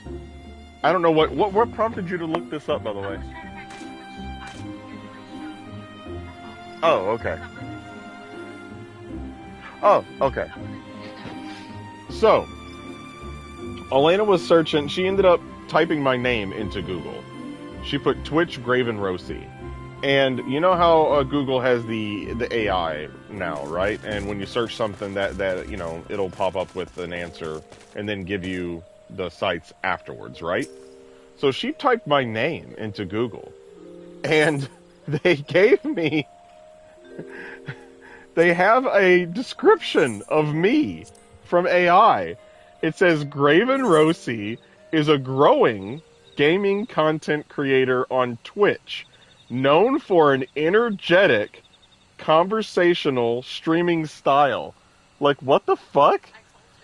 So, like, the AI, what, just, like, went through some of my videos and, like, I guess determined that I'm energetic, like I'm loud or something, and then that I talk a lot, basically. Their broadcast catalog features a mix of popular titles, like Baldur's Gate 3, Resident Evil, and The Lord of the Rings Return to Moria. I'm like, that third one, I just started playing that, and that's not really like a huge game. Resident Evil, Baldur's Gate 3, fine, but they could have listed like any other game that I play. Like, I play Phasmophobia the most, yeah. What the fuck? You can catch up on their previous gameplay and interact with the community across a few key platforms. Watch live and view past streams. Browse archives and highlights directly on the Graven Rosie Twitch channel. Track growth. View viewership trends and stream statistics on streams charts. Follow updates. See behind-the-scenes content and shorts on the Graven Rosie Instagram. For a quick look at their entertaining gameplay and reaction style, check out this highlight clip of them securing an inventory upgrade. It actually watched the video of my clip of the most important thing in Resident Evil when I was playing Resident Evil Requiem, and I got an inventory upgrade. Like, I grabbed a pouch. So it actually did that. And then it has an Instagram link to one of my performances last year at ASIN when I'm on stage. Has a link to my Twitch. Has a link to my YouTube, and it's the Baldur's Gate 3 video where I'm saying bone saws ready. What the fuck? That's funny. You gotta give it a like. We like Graven. Oh my god, this is crazy. That is so funny. But that was, the AI is being generous, saying that I'm a growing content creator. That's very nice. I mean, I do get some viewers here and there. I get some more people following me, at least. Not necessarily viewing me all the time, but I've got some followers. I think I'm up to 85 now. It's not bad. I mean, considering 50 is what got me to affiliate, that means since then I've gotten 35 more. And that's not bad. I appreciate every person. The next big goal obviously would be getting like 100, you know, and that might not seem like a lot, but hey, it's 100 people who said, hey, I'm gonna follow this guy. Doesn't mean they necessarily have to watch me every day, but still, it's awesome just to think, you know. I mean, a lot of the first 50, you know, were people I knew in real life, to be honest. So, like, some of the people after that, the 35 after that, are, you know, actual people who just come to watch me. So that's kind of cool. Indeed, I am Amalj'aa of the Twin Adder. I understand you're here to learn of the Sylphs. Yes. For all their whimsy, they are a wary lot, particularly since the Empire has come to the Shroud. Earn their trust, however, and they're as friendly as any folk. They have their quirks, but so do we all, no? Would you know more? You do well to speak with the master of this hut, Rolf. He's forgotten more about the Sylphs than I'll ever know.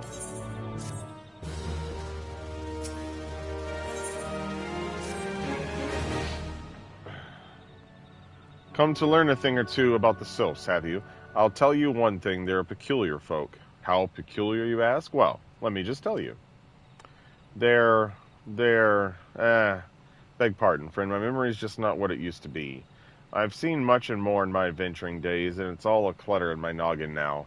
Though I've shared my stories with those around the hut before, you might have more luck with them. You literally couldn't tell me a single thing about the Sylphs? Not one fucking thing? I've never seen a bigger excuse to give me fetch dialogue quest. AI Graven? Like AI Wolves? I don't know if I want to fuck with that. Because AI Wolves is kind of scary. Then again, he's mean to AI Wolves, so he is. I would be nice to AI Graven. I don't want to put my voice into AI like that, though. That's crazy. Yeah. The sylphs. Yes, Father's told me his stories plenty of times. What I've always found most captivating is how their concept of etiquette is almost completely alien to our own. You do your best not to underestimate them on account of their childlike looks, lest your face end up a mess of glyphs, squiggles, and chocobo scratches. Tee-hee. Okay. Don't be rude to them. Got it. Nobody in here?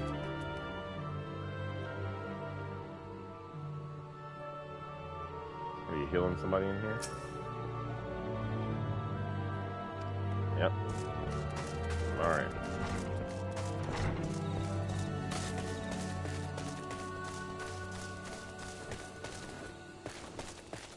Oh, hi. The quickest way to a quiver woman's heart might be through her stomach. But don't even think of trying to foist your foodstuffs on a sylph. They sustain themselves simply by bathing in the sun, or so Rolf told me once told me. Whatever.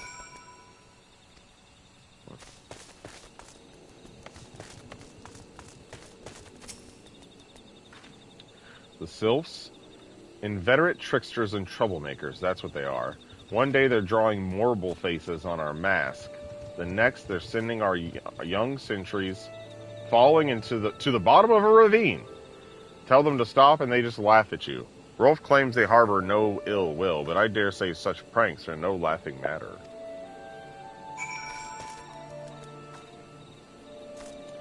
Alright, we've learned a little bit.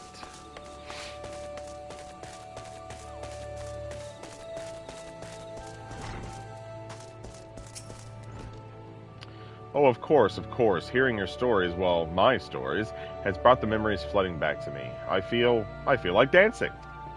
Don't dance. He's dancing! God damn it. Yes, nothing brings people together quite like a little toe tapping. A sylph told me long ago that dancing is a time-honored greeting among their kind. You do well to remember this. It just may help win the favor of our forest friends. Alright, so I'm gonna go dance in front of them. But I don't have the Graven dance anymore. Ugh. Oh, still here, eh? Great. There's one more thing you should know about the sylphs.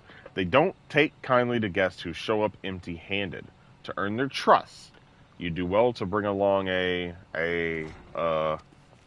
drat, what was it again? And my wife Rosa and I were just speaking of the matter not days ago. Forgive me, friend. Speak to Rosa at the comb. Her memory should prove more reliable than my own. That rhymed. I don't know if you know, buddy. That rhymed.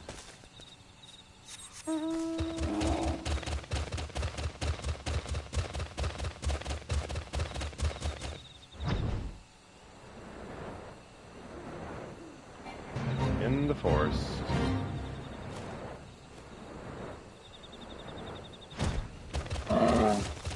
Ah, the honeycombs. A peace offering for the sylphs. Were it anyone else, I'd recommend a jar of honey. But I fear that wouldn't get you past their front doorstep, dear. No, their tastes run more to the unusual. Are you perchance familiar with milk root? That's what we call the root of that most fiendish seedkin, the ochu. When chewed, it exudes a cloudy liquid that's said to induce curious visions in the imbiber. You'd not catch me dead trying the stuff, but the sylphs seem to enjoy it to no end. I've not seen an ochu around the comb in quite some time, but I did encounter a suspicious clump of grass the other day. Were you to stimulate it somehow, with some of this amber syrup, for example, you might be surprised at what comes out. Good luck. Talking in goddamn mysteries and shit. A lady's sending me to get my ass whipped.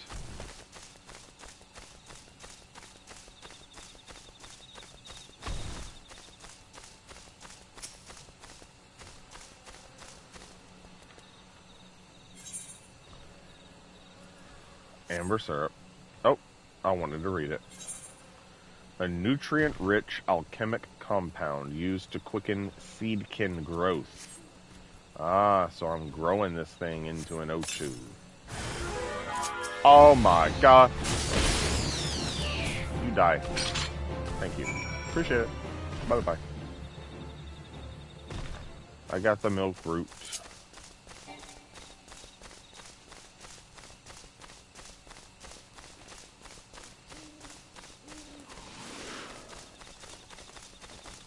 Presented to Hawthorne.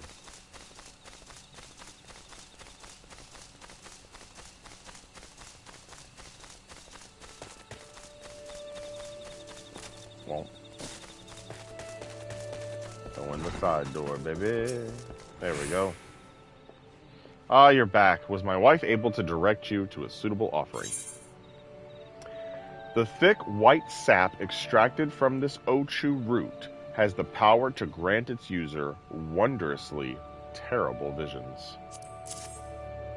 Milk root, but of course, those sylphs quaff that cloudy stuff as quick as I do a flagon of mead. The effect's just about the same as well. Any road, a gift of milk root will have the sylphs calling you friend and brother from the moment they lay eyes on it. Now let me wrap that up for you. I'm starting to feel a bit woozy.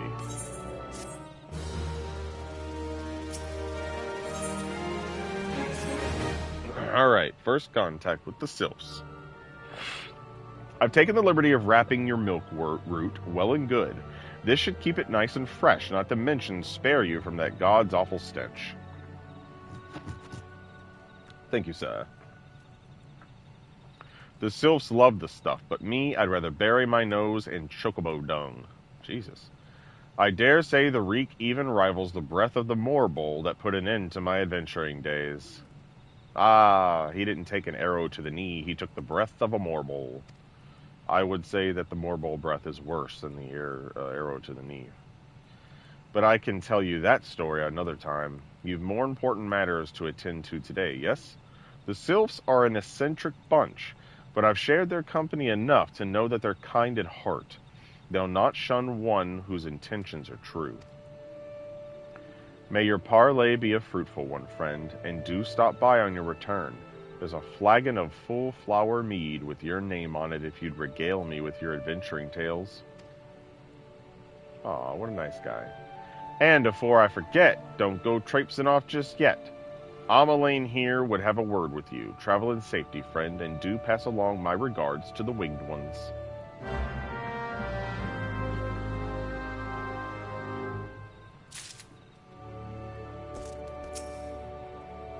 It's good to see your knowledge of sylphic culture has matured. I see no reason to delay your mission any further. Upon your arrival at Little Solace, seek out a young sylph by the name of Kumuxio. He has served as an intermediary between our peoples on many an occasion, and has the close ear of his tribe's elder. I see that Hawthorne has furnished you with some of that malodorous root that sylphs so adore. I have something of far greater import for you to deliver, a missive from the elder seed seer herself. To summarize the letter's contents in brief, it vouches for the integrity of our envoy, which would be you, and restates Gridania's desire to maintain a harmonious relationship with our long-standing friends of the forest. The war with the Ixal has taken a toll on our resources. We can ill afford to get mired in another conflict. I need not impress upon you any further the importance of this mission. May the 12 see you return with good tidings.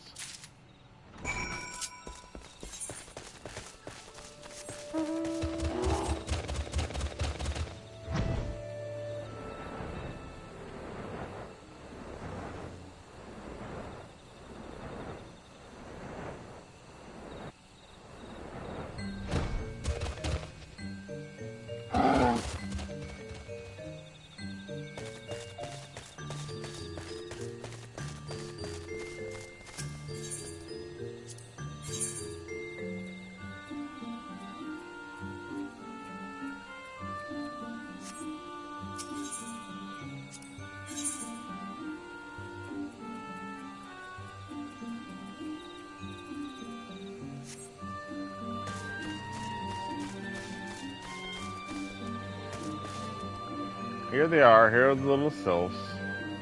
They look like little lettuce babies or something.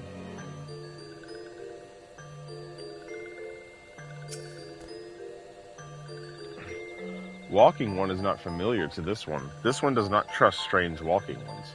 Strange dancing ones might be a different story. But this one expects no such thing. Walking one should go home and leave this one be. You think I won't dance for you? Do you know who I am? Do you know who I am?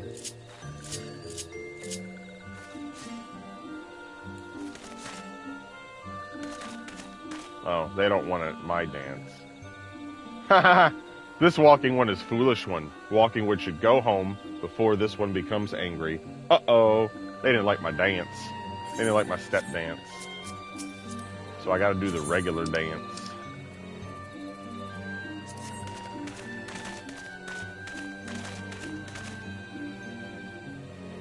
This one would welcome walking one who moves like these ones. If walking one would talk to this one will answer. This one is a busy one, so walking one should speak with quick tongue. Walking one would bring gift to this one. Walking one is most kind. Okay, and the letter. Walking one brings milk root. Milk root fills this one with great joy. This one gives thanks, gives many, many thanks.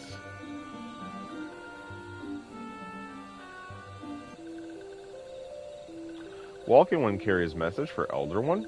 This one will deliver the message to Elder One. Walking one should not worry. Hello there, we're envoys from Gridania, and we're here to treat with your people. Aye, we come to pay our respects to your elder and learn from him more about your Lord Ramu. Who are these ones? These walking ones come from Gridania? Hey, Luriphile. Walking one became a dancing one and brought milk root, but walking one tricks this one. This one does not like tricks. This one will speak no more. Elder one is busy. Walking one should go home. Go home, you say? But the sylphs of Little Solace have always welcomed Gridanian envoys with open wings. The letter carried by Graven here is an oath of peace penned by the Elder Seed Seer herself. Still you would refuse us? This one's reasons are no business of walking one's. Elder one has no words for Gridania. Walking ones waste everyone's time. Well, I never. Turned away at the gates. Whatever did we do to deserve such a rude welcome? Was Graven's jig insufficiently jiggy? I'm as baffled as you, but something tells me recent events have our erstwhile fluttery friends feeling uncommonly wary. It would seem we've no choice but to ask around and see how we might earn their trust. Well, everything was going fine, so you fuckers came up.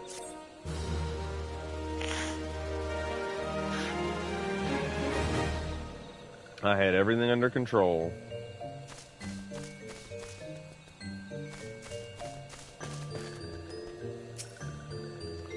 By virtue of the crystal trade, the sylphs have maintained friendly terms with most every race in Eorzea.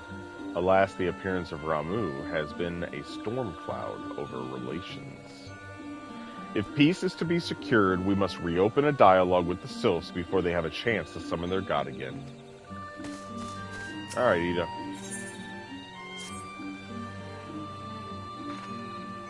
Say, Graven, are you in the mood for dancing? That's right, dancing. You went through all that trouble to learn the sylph's traditional greeting, but you've greeted hardly any of them. Why, if I were a sylph, I'd be beside myself with delight to see an adventurer expressing an interest in my culture. Me? Of course I'd be happy to join. Ow, ow.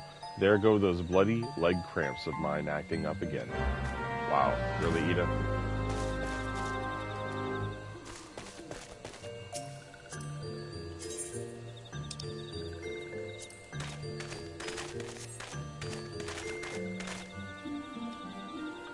Ooh, walking one knows Jolly Dance. Jolly Dance fills this one with good cheer. Let these two be friends.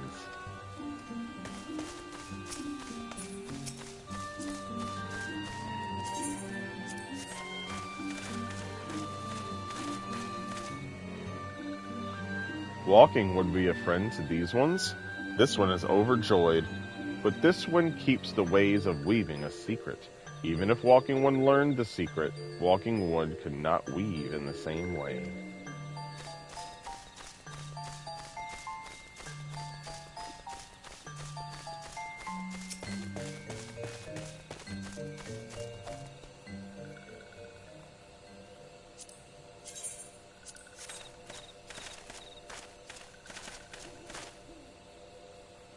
Ah, Walking One is a friend to these ones. Friendly like gracious Elder One of Forest City, knows how to dance into these ones' hearts.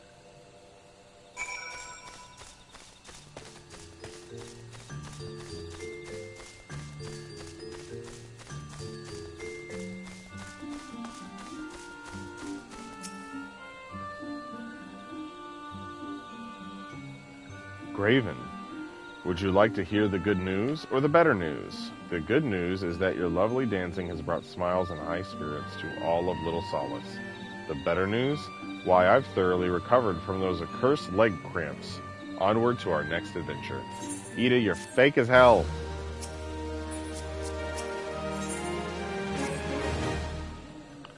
Graven, as an adventurer, you're no stranger to helping distressed folk, I'd wager. Tales of good deeds are quick to spread. The adventurer who comes to the aid of the local populace can go from stranger to hero overnight. No doubt you see what I'm getting at. The sylphs who make their home in Little Solace do so having been driven from their woodland home. Surely they have their fair share of troubles. Seek out troubled sylphs and see what might be done to ease their worries. A sound plan, would you not say? That said, the sylphs are not known to share the worries with outsiders. You would be better off inquiring with Here Amedia of the Gridanians who reside here. She is most like to be privy to the sylphs' troubles.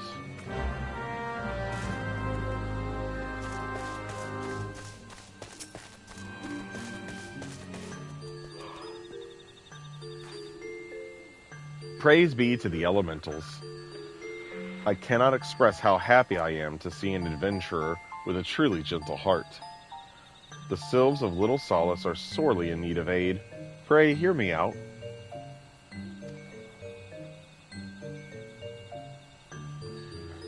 Being a temporary settlement, Little Solace wants for enimities, not least a stout set of defenses.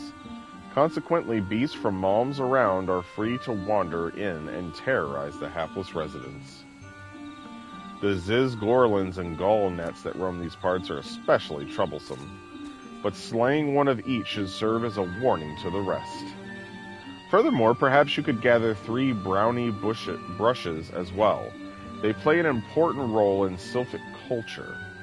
I do not claim to know the details, but what with such feral beasts prowling the forest, they are not easily come by. When you are done with the deeds, seek out Camusio. He is slow to warm to outsiders, but your good intentions will not be lost on him. My own experience speaks to this.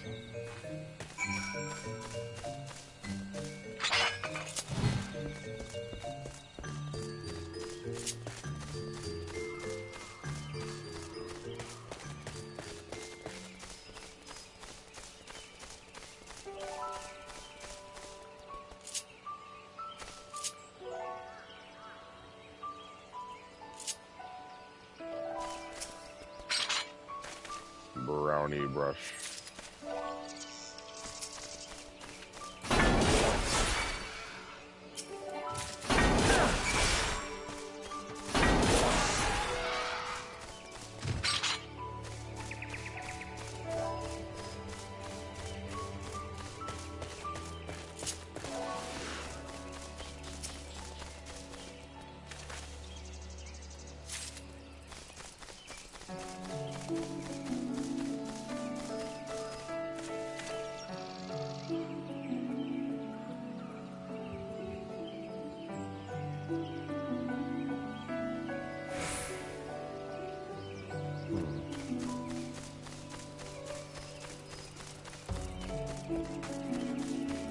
Ah, another brownie bush. Brownie brush. Alright, that should be it there. And the gnats. Womp.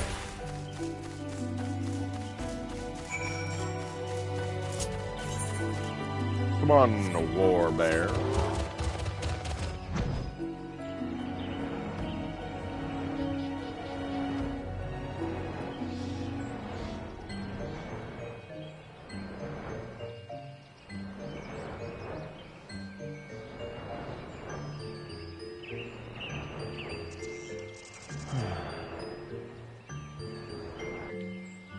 There we go.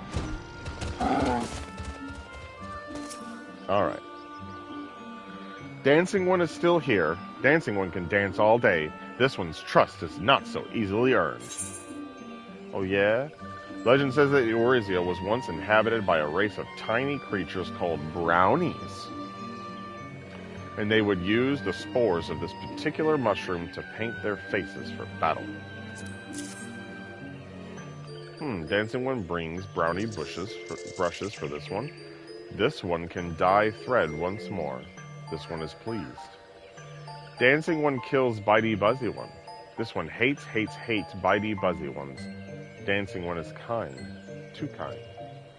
Many walking ones come closer to these one's abode, but few are friendly like Dancing One. Perhaps this one was wrong not to trust Dancing One after all. Yeah, exactly. Trust me. This one asked Dancing One for forgiveness.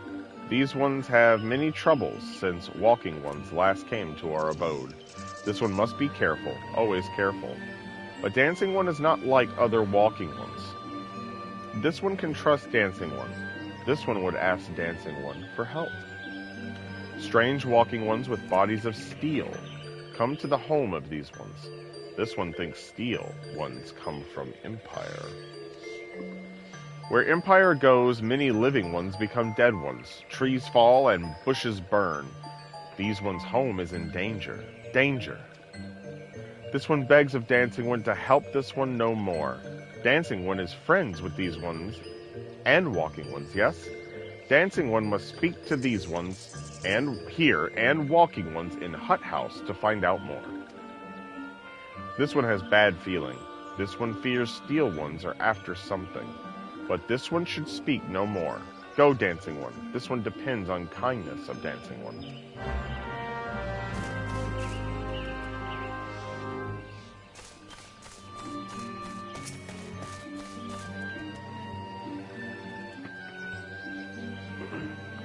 Strange steel walking ones. Yes, this one has seen. Steel walking ones carry big boxes. Maybe walking ones hunt for shiny treasure. This one likes treasure.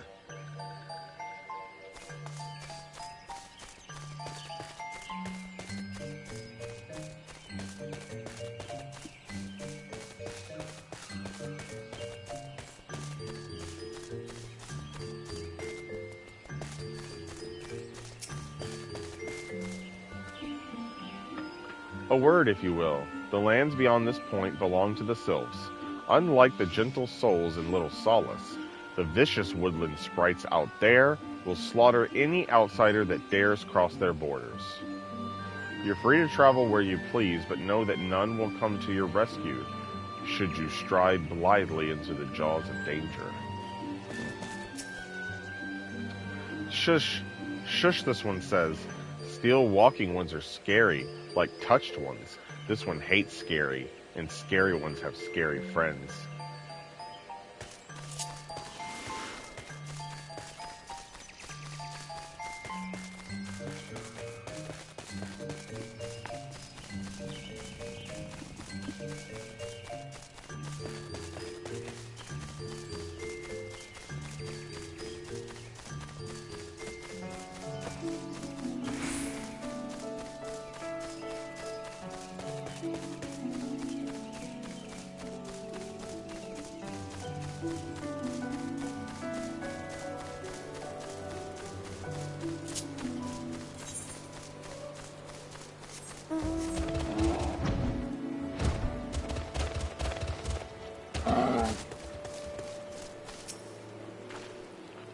Men clad in strange armor. Why, now that you mention it, I did see some suspicious types of late. They were gathering deep in the forest. I simply assumed they were adventurers. Well, you assumed wrong.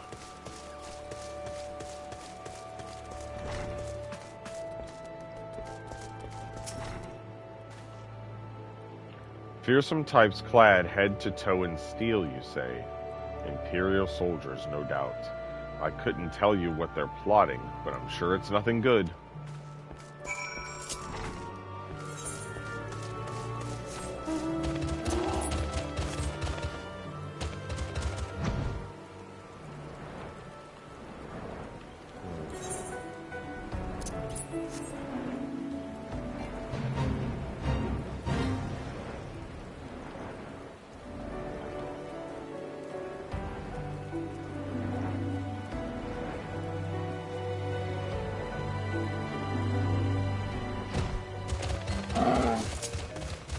Alright. This one is happy to see Dancing One return. What did Dancing One learn?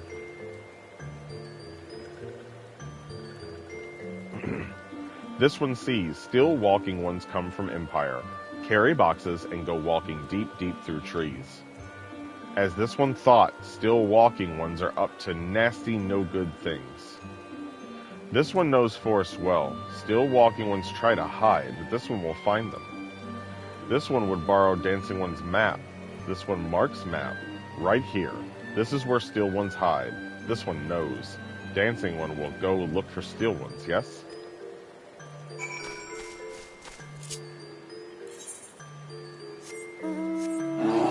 Oh boy.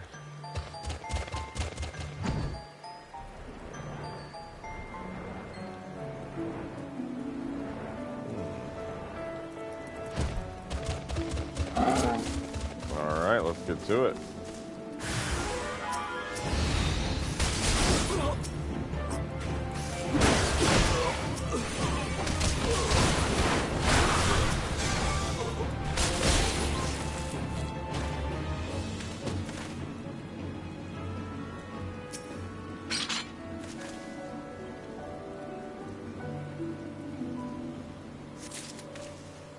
Alright.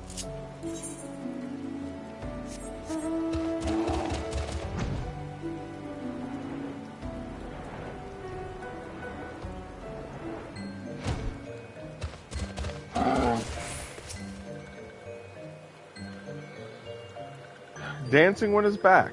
This one breathes a sigh of relief. This one was worried. Dancing One found something. A list of supplies and material to be delivered to a certain Imperial stronghold.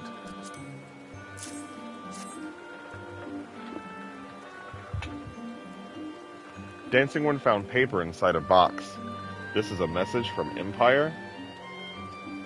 This one can read Walking One's symbols. Message paper has names of food and rocks. Food and rocks were inside boxes. This one knows. But this one does not understand. Food and rocks mentioned all come from home of these ones. How does Steel Walking Ones know to find them? Is there sneaky one hiding behind this one's wings? Snooping one selling secrets to steal Walking Ones? This one fears for this one's home. But Dancing One has helped this one much today. Dancing One must promise to always be friend to these ones.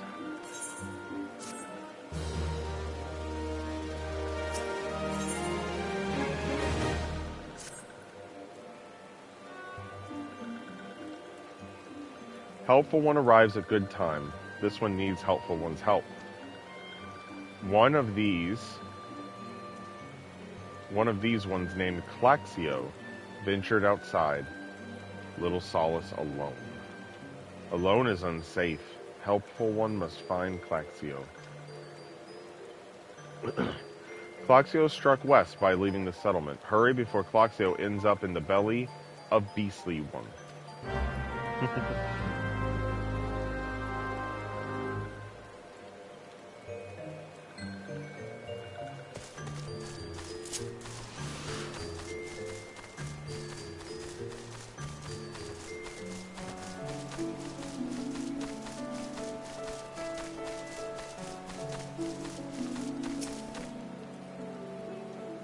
What? Walking One wants this one to return to Little Solace? Don't make this one laugh. This one is weary of living with those who are not these ones. This one wants to be alone.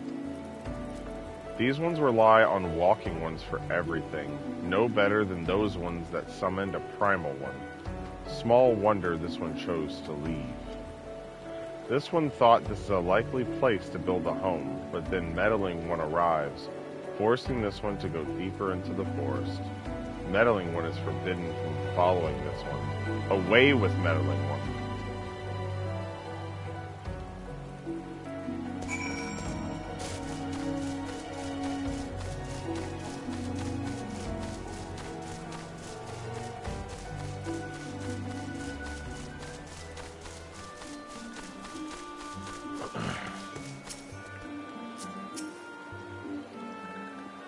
What? Claxio refused to return to these ones and went deeper into the forest? But this one saw touched ones lurking in the forest. Helpful One must hurry and find Claxio. Helpful One should search for spools of thread on the forest floor. Those things will lead Helpful One to Claxio. But hurry before touched ones take Claxio away. You guys are really having me go back and forth here.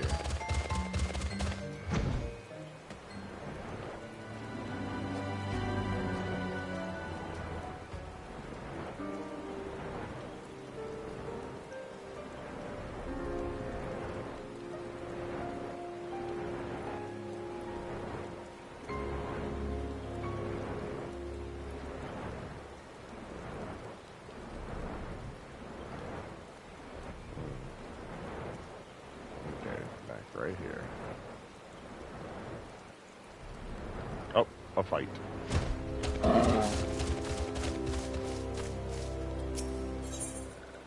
Level 26. Getting stronger.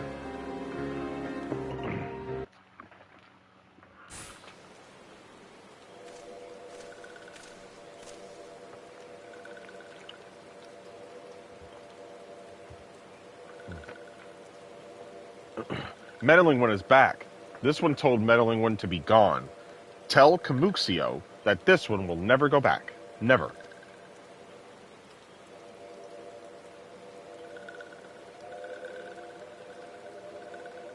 Touched ones should go away too.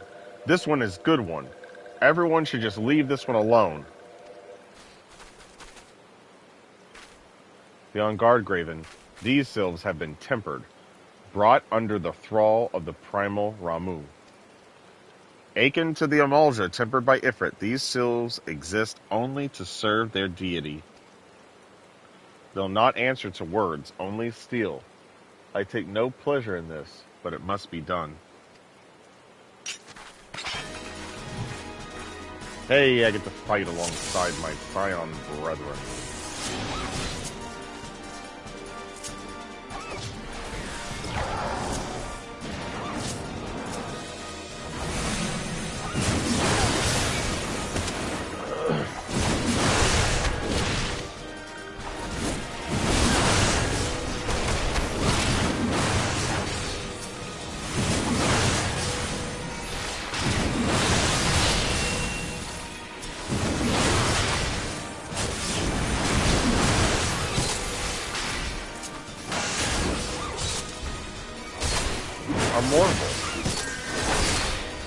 Hey, I've got Storm's Path finally. Hell yeah.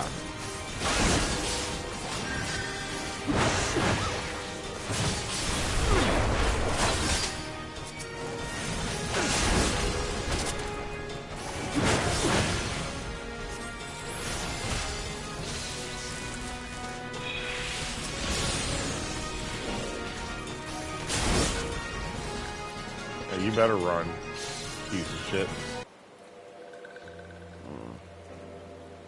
This one is safe. This one was so scared. Claxio, this one has been worried. So very worried. Is Claxio unharmed? Still in possession of wits? Camuxio and Meddling One as well. Why are these two here? These two came to rescue Claxio. That Claxio is safe fills this one with joy. Comuxio, forgive this one. This one did not mean to run away from Little Solace. This one was just afraid. These ones who live at Little Solace were changing, becoming friendly with other ones. This one feared that these ones were forgetting who these ones were, like touched ones did. But this one was wrong. This one can see that now. Meddling, helpful one. This one is grateful. This one will return to Little Solace to be with Comuxio and friendly ones.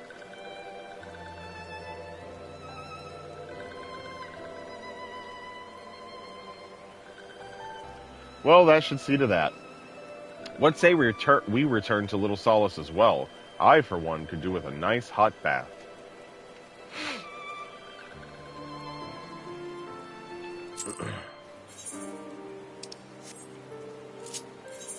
You guys could have taken me back with you. Hey, you. Come here.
This one thought Claxio was lost forever.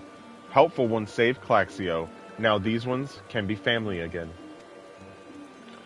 This one has known many walking ones, even many kind walking ones. But Helpful one is kindest and strongest of all. Helpful one is a hero to these ones. Helpful one will bring these ones and walking ones closer together. This one knows. This one would take Helpful one to see Elder one. But Elder one is... Oh no, what's wrong with Elder one?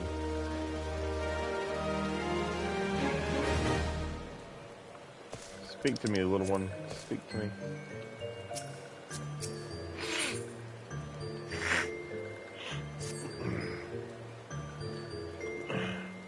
This one must ask Kind One's forgiveness.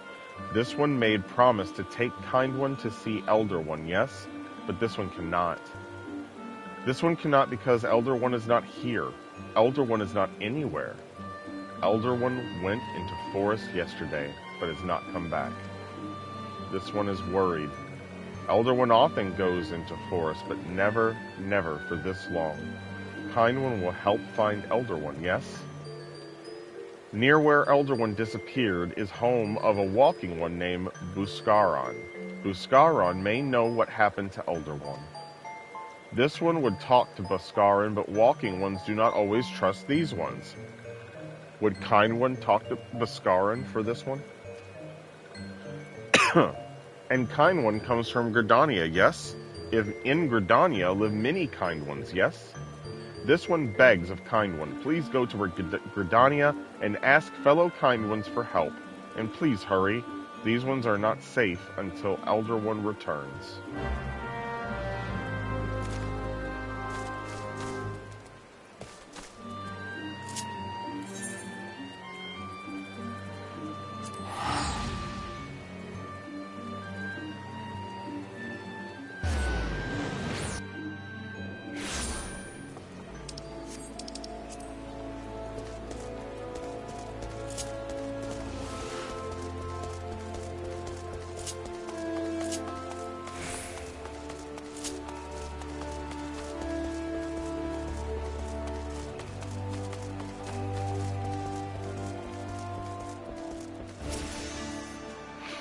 Well, if it isn't our intrepid ambassador, how fare your diplomatic efforts with the Sylph tribes?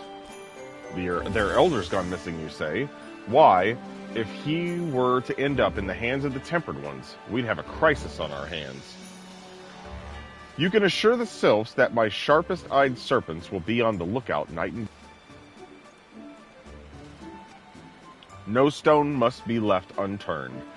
I would ask you to call upon Gla Moko at Bent Branch Meadows and deliver the message that the wood whalers are needed in the search effort.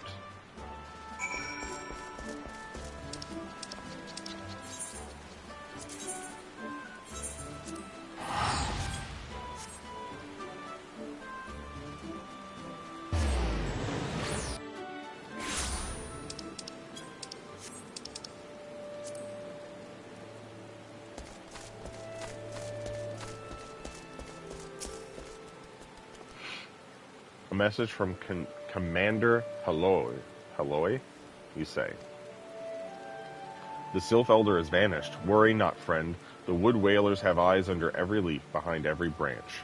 If the Elder is anywhere in these forests, we shall find him.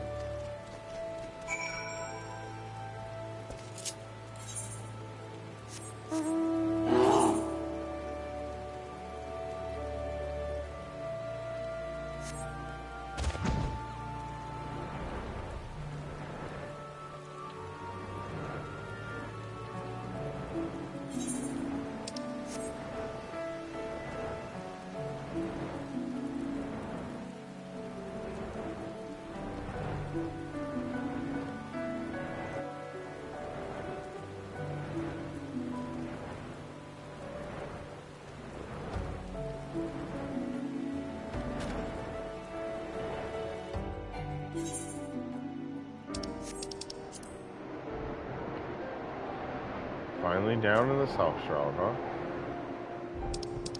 What weather is this? Thunder.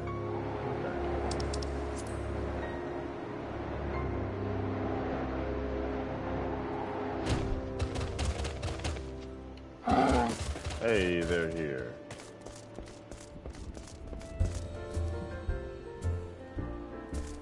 L House Winch.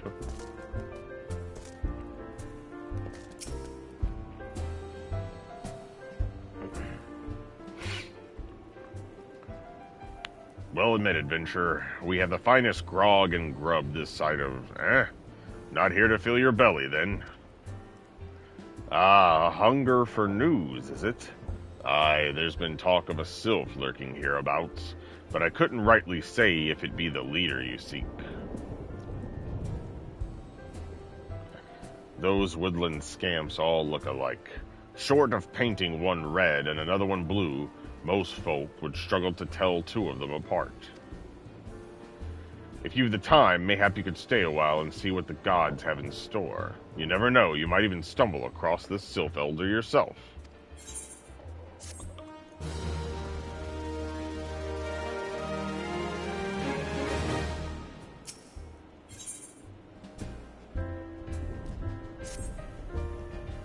No word on the Sylph Elder yet, but I'm sure it's only a matter of time. In the meantime, how about doing a favor for old Bhaskaron in return? Right then, let's put you to work. There's a customer outside who's spoiling for a fight, and I need you to cool him off for me. No need to go cracking any skulls, though. Just take this tub of cold water and douse the drunkard. Tends to do the trick. My patrons can swill grog all night and carouse loud enough to wake the dead if they wish. But as soon as it turns violent, I've got to put my boot down.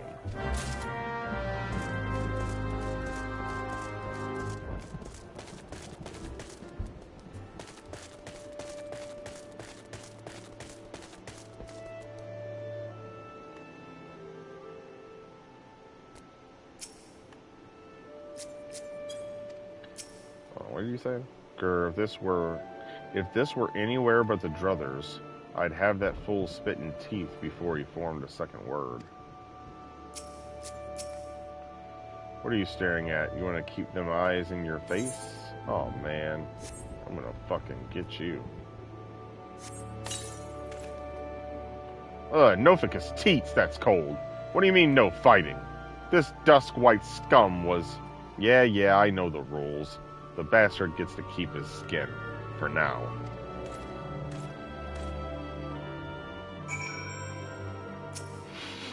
You got fucked up. Thanks for stepping in there, friend. Not that I couldn't handle myself against a bleating milksop like that bloke. And I don't want to cause no trouble for Bhaskara. You know, having to mop up blood and bits of teeth and the like. Sure.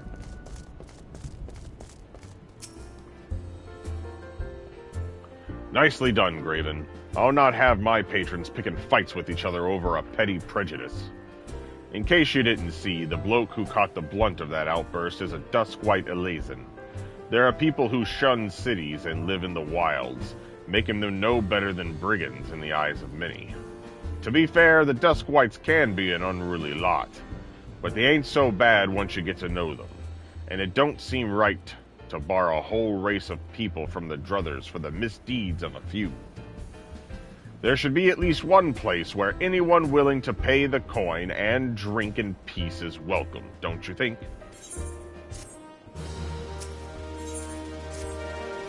I appreciate all the good you've done for our patrons. If you aren't disinclined, I have a favor of my own to ask you.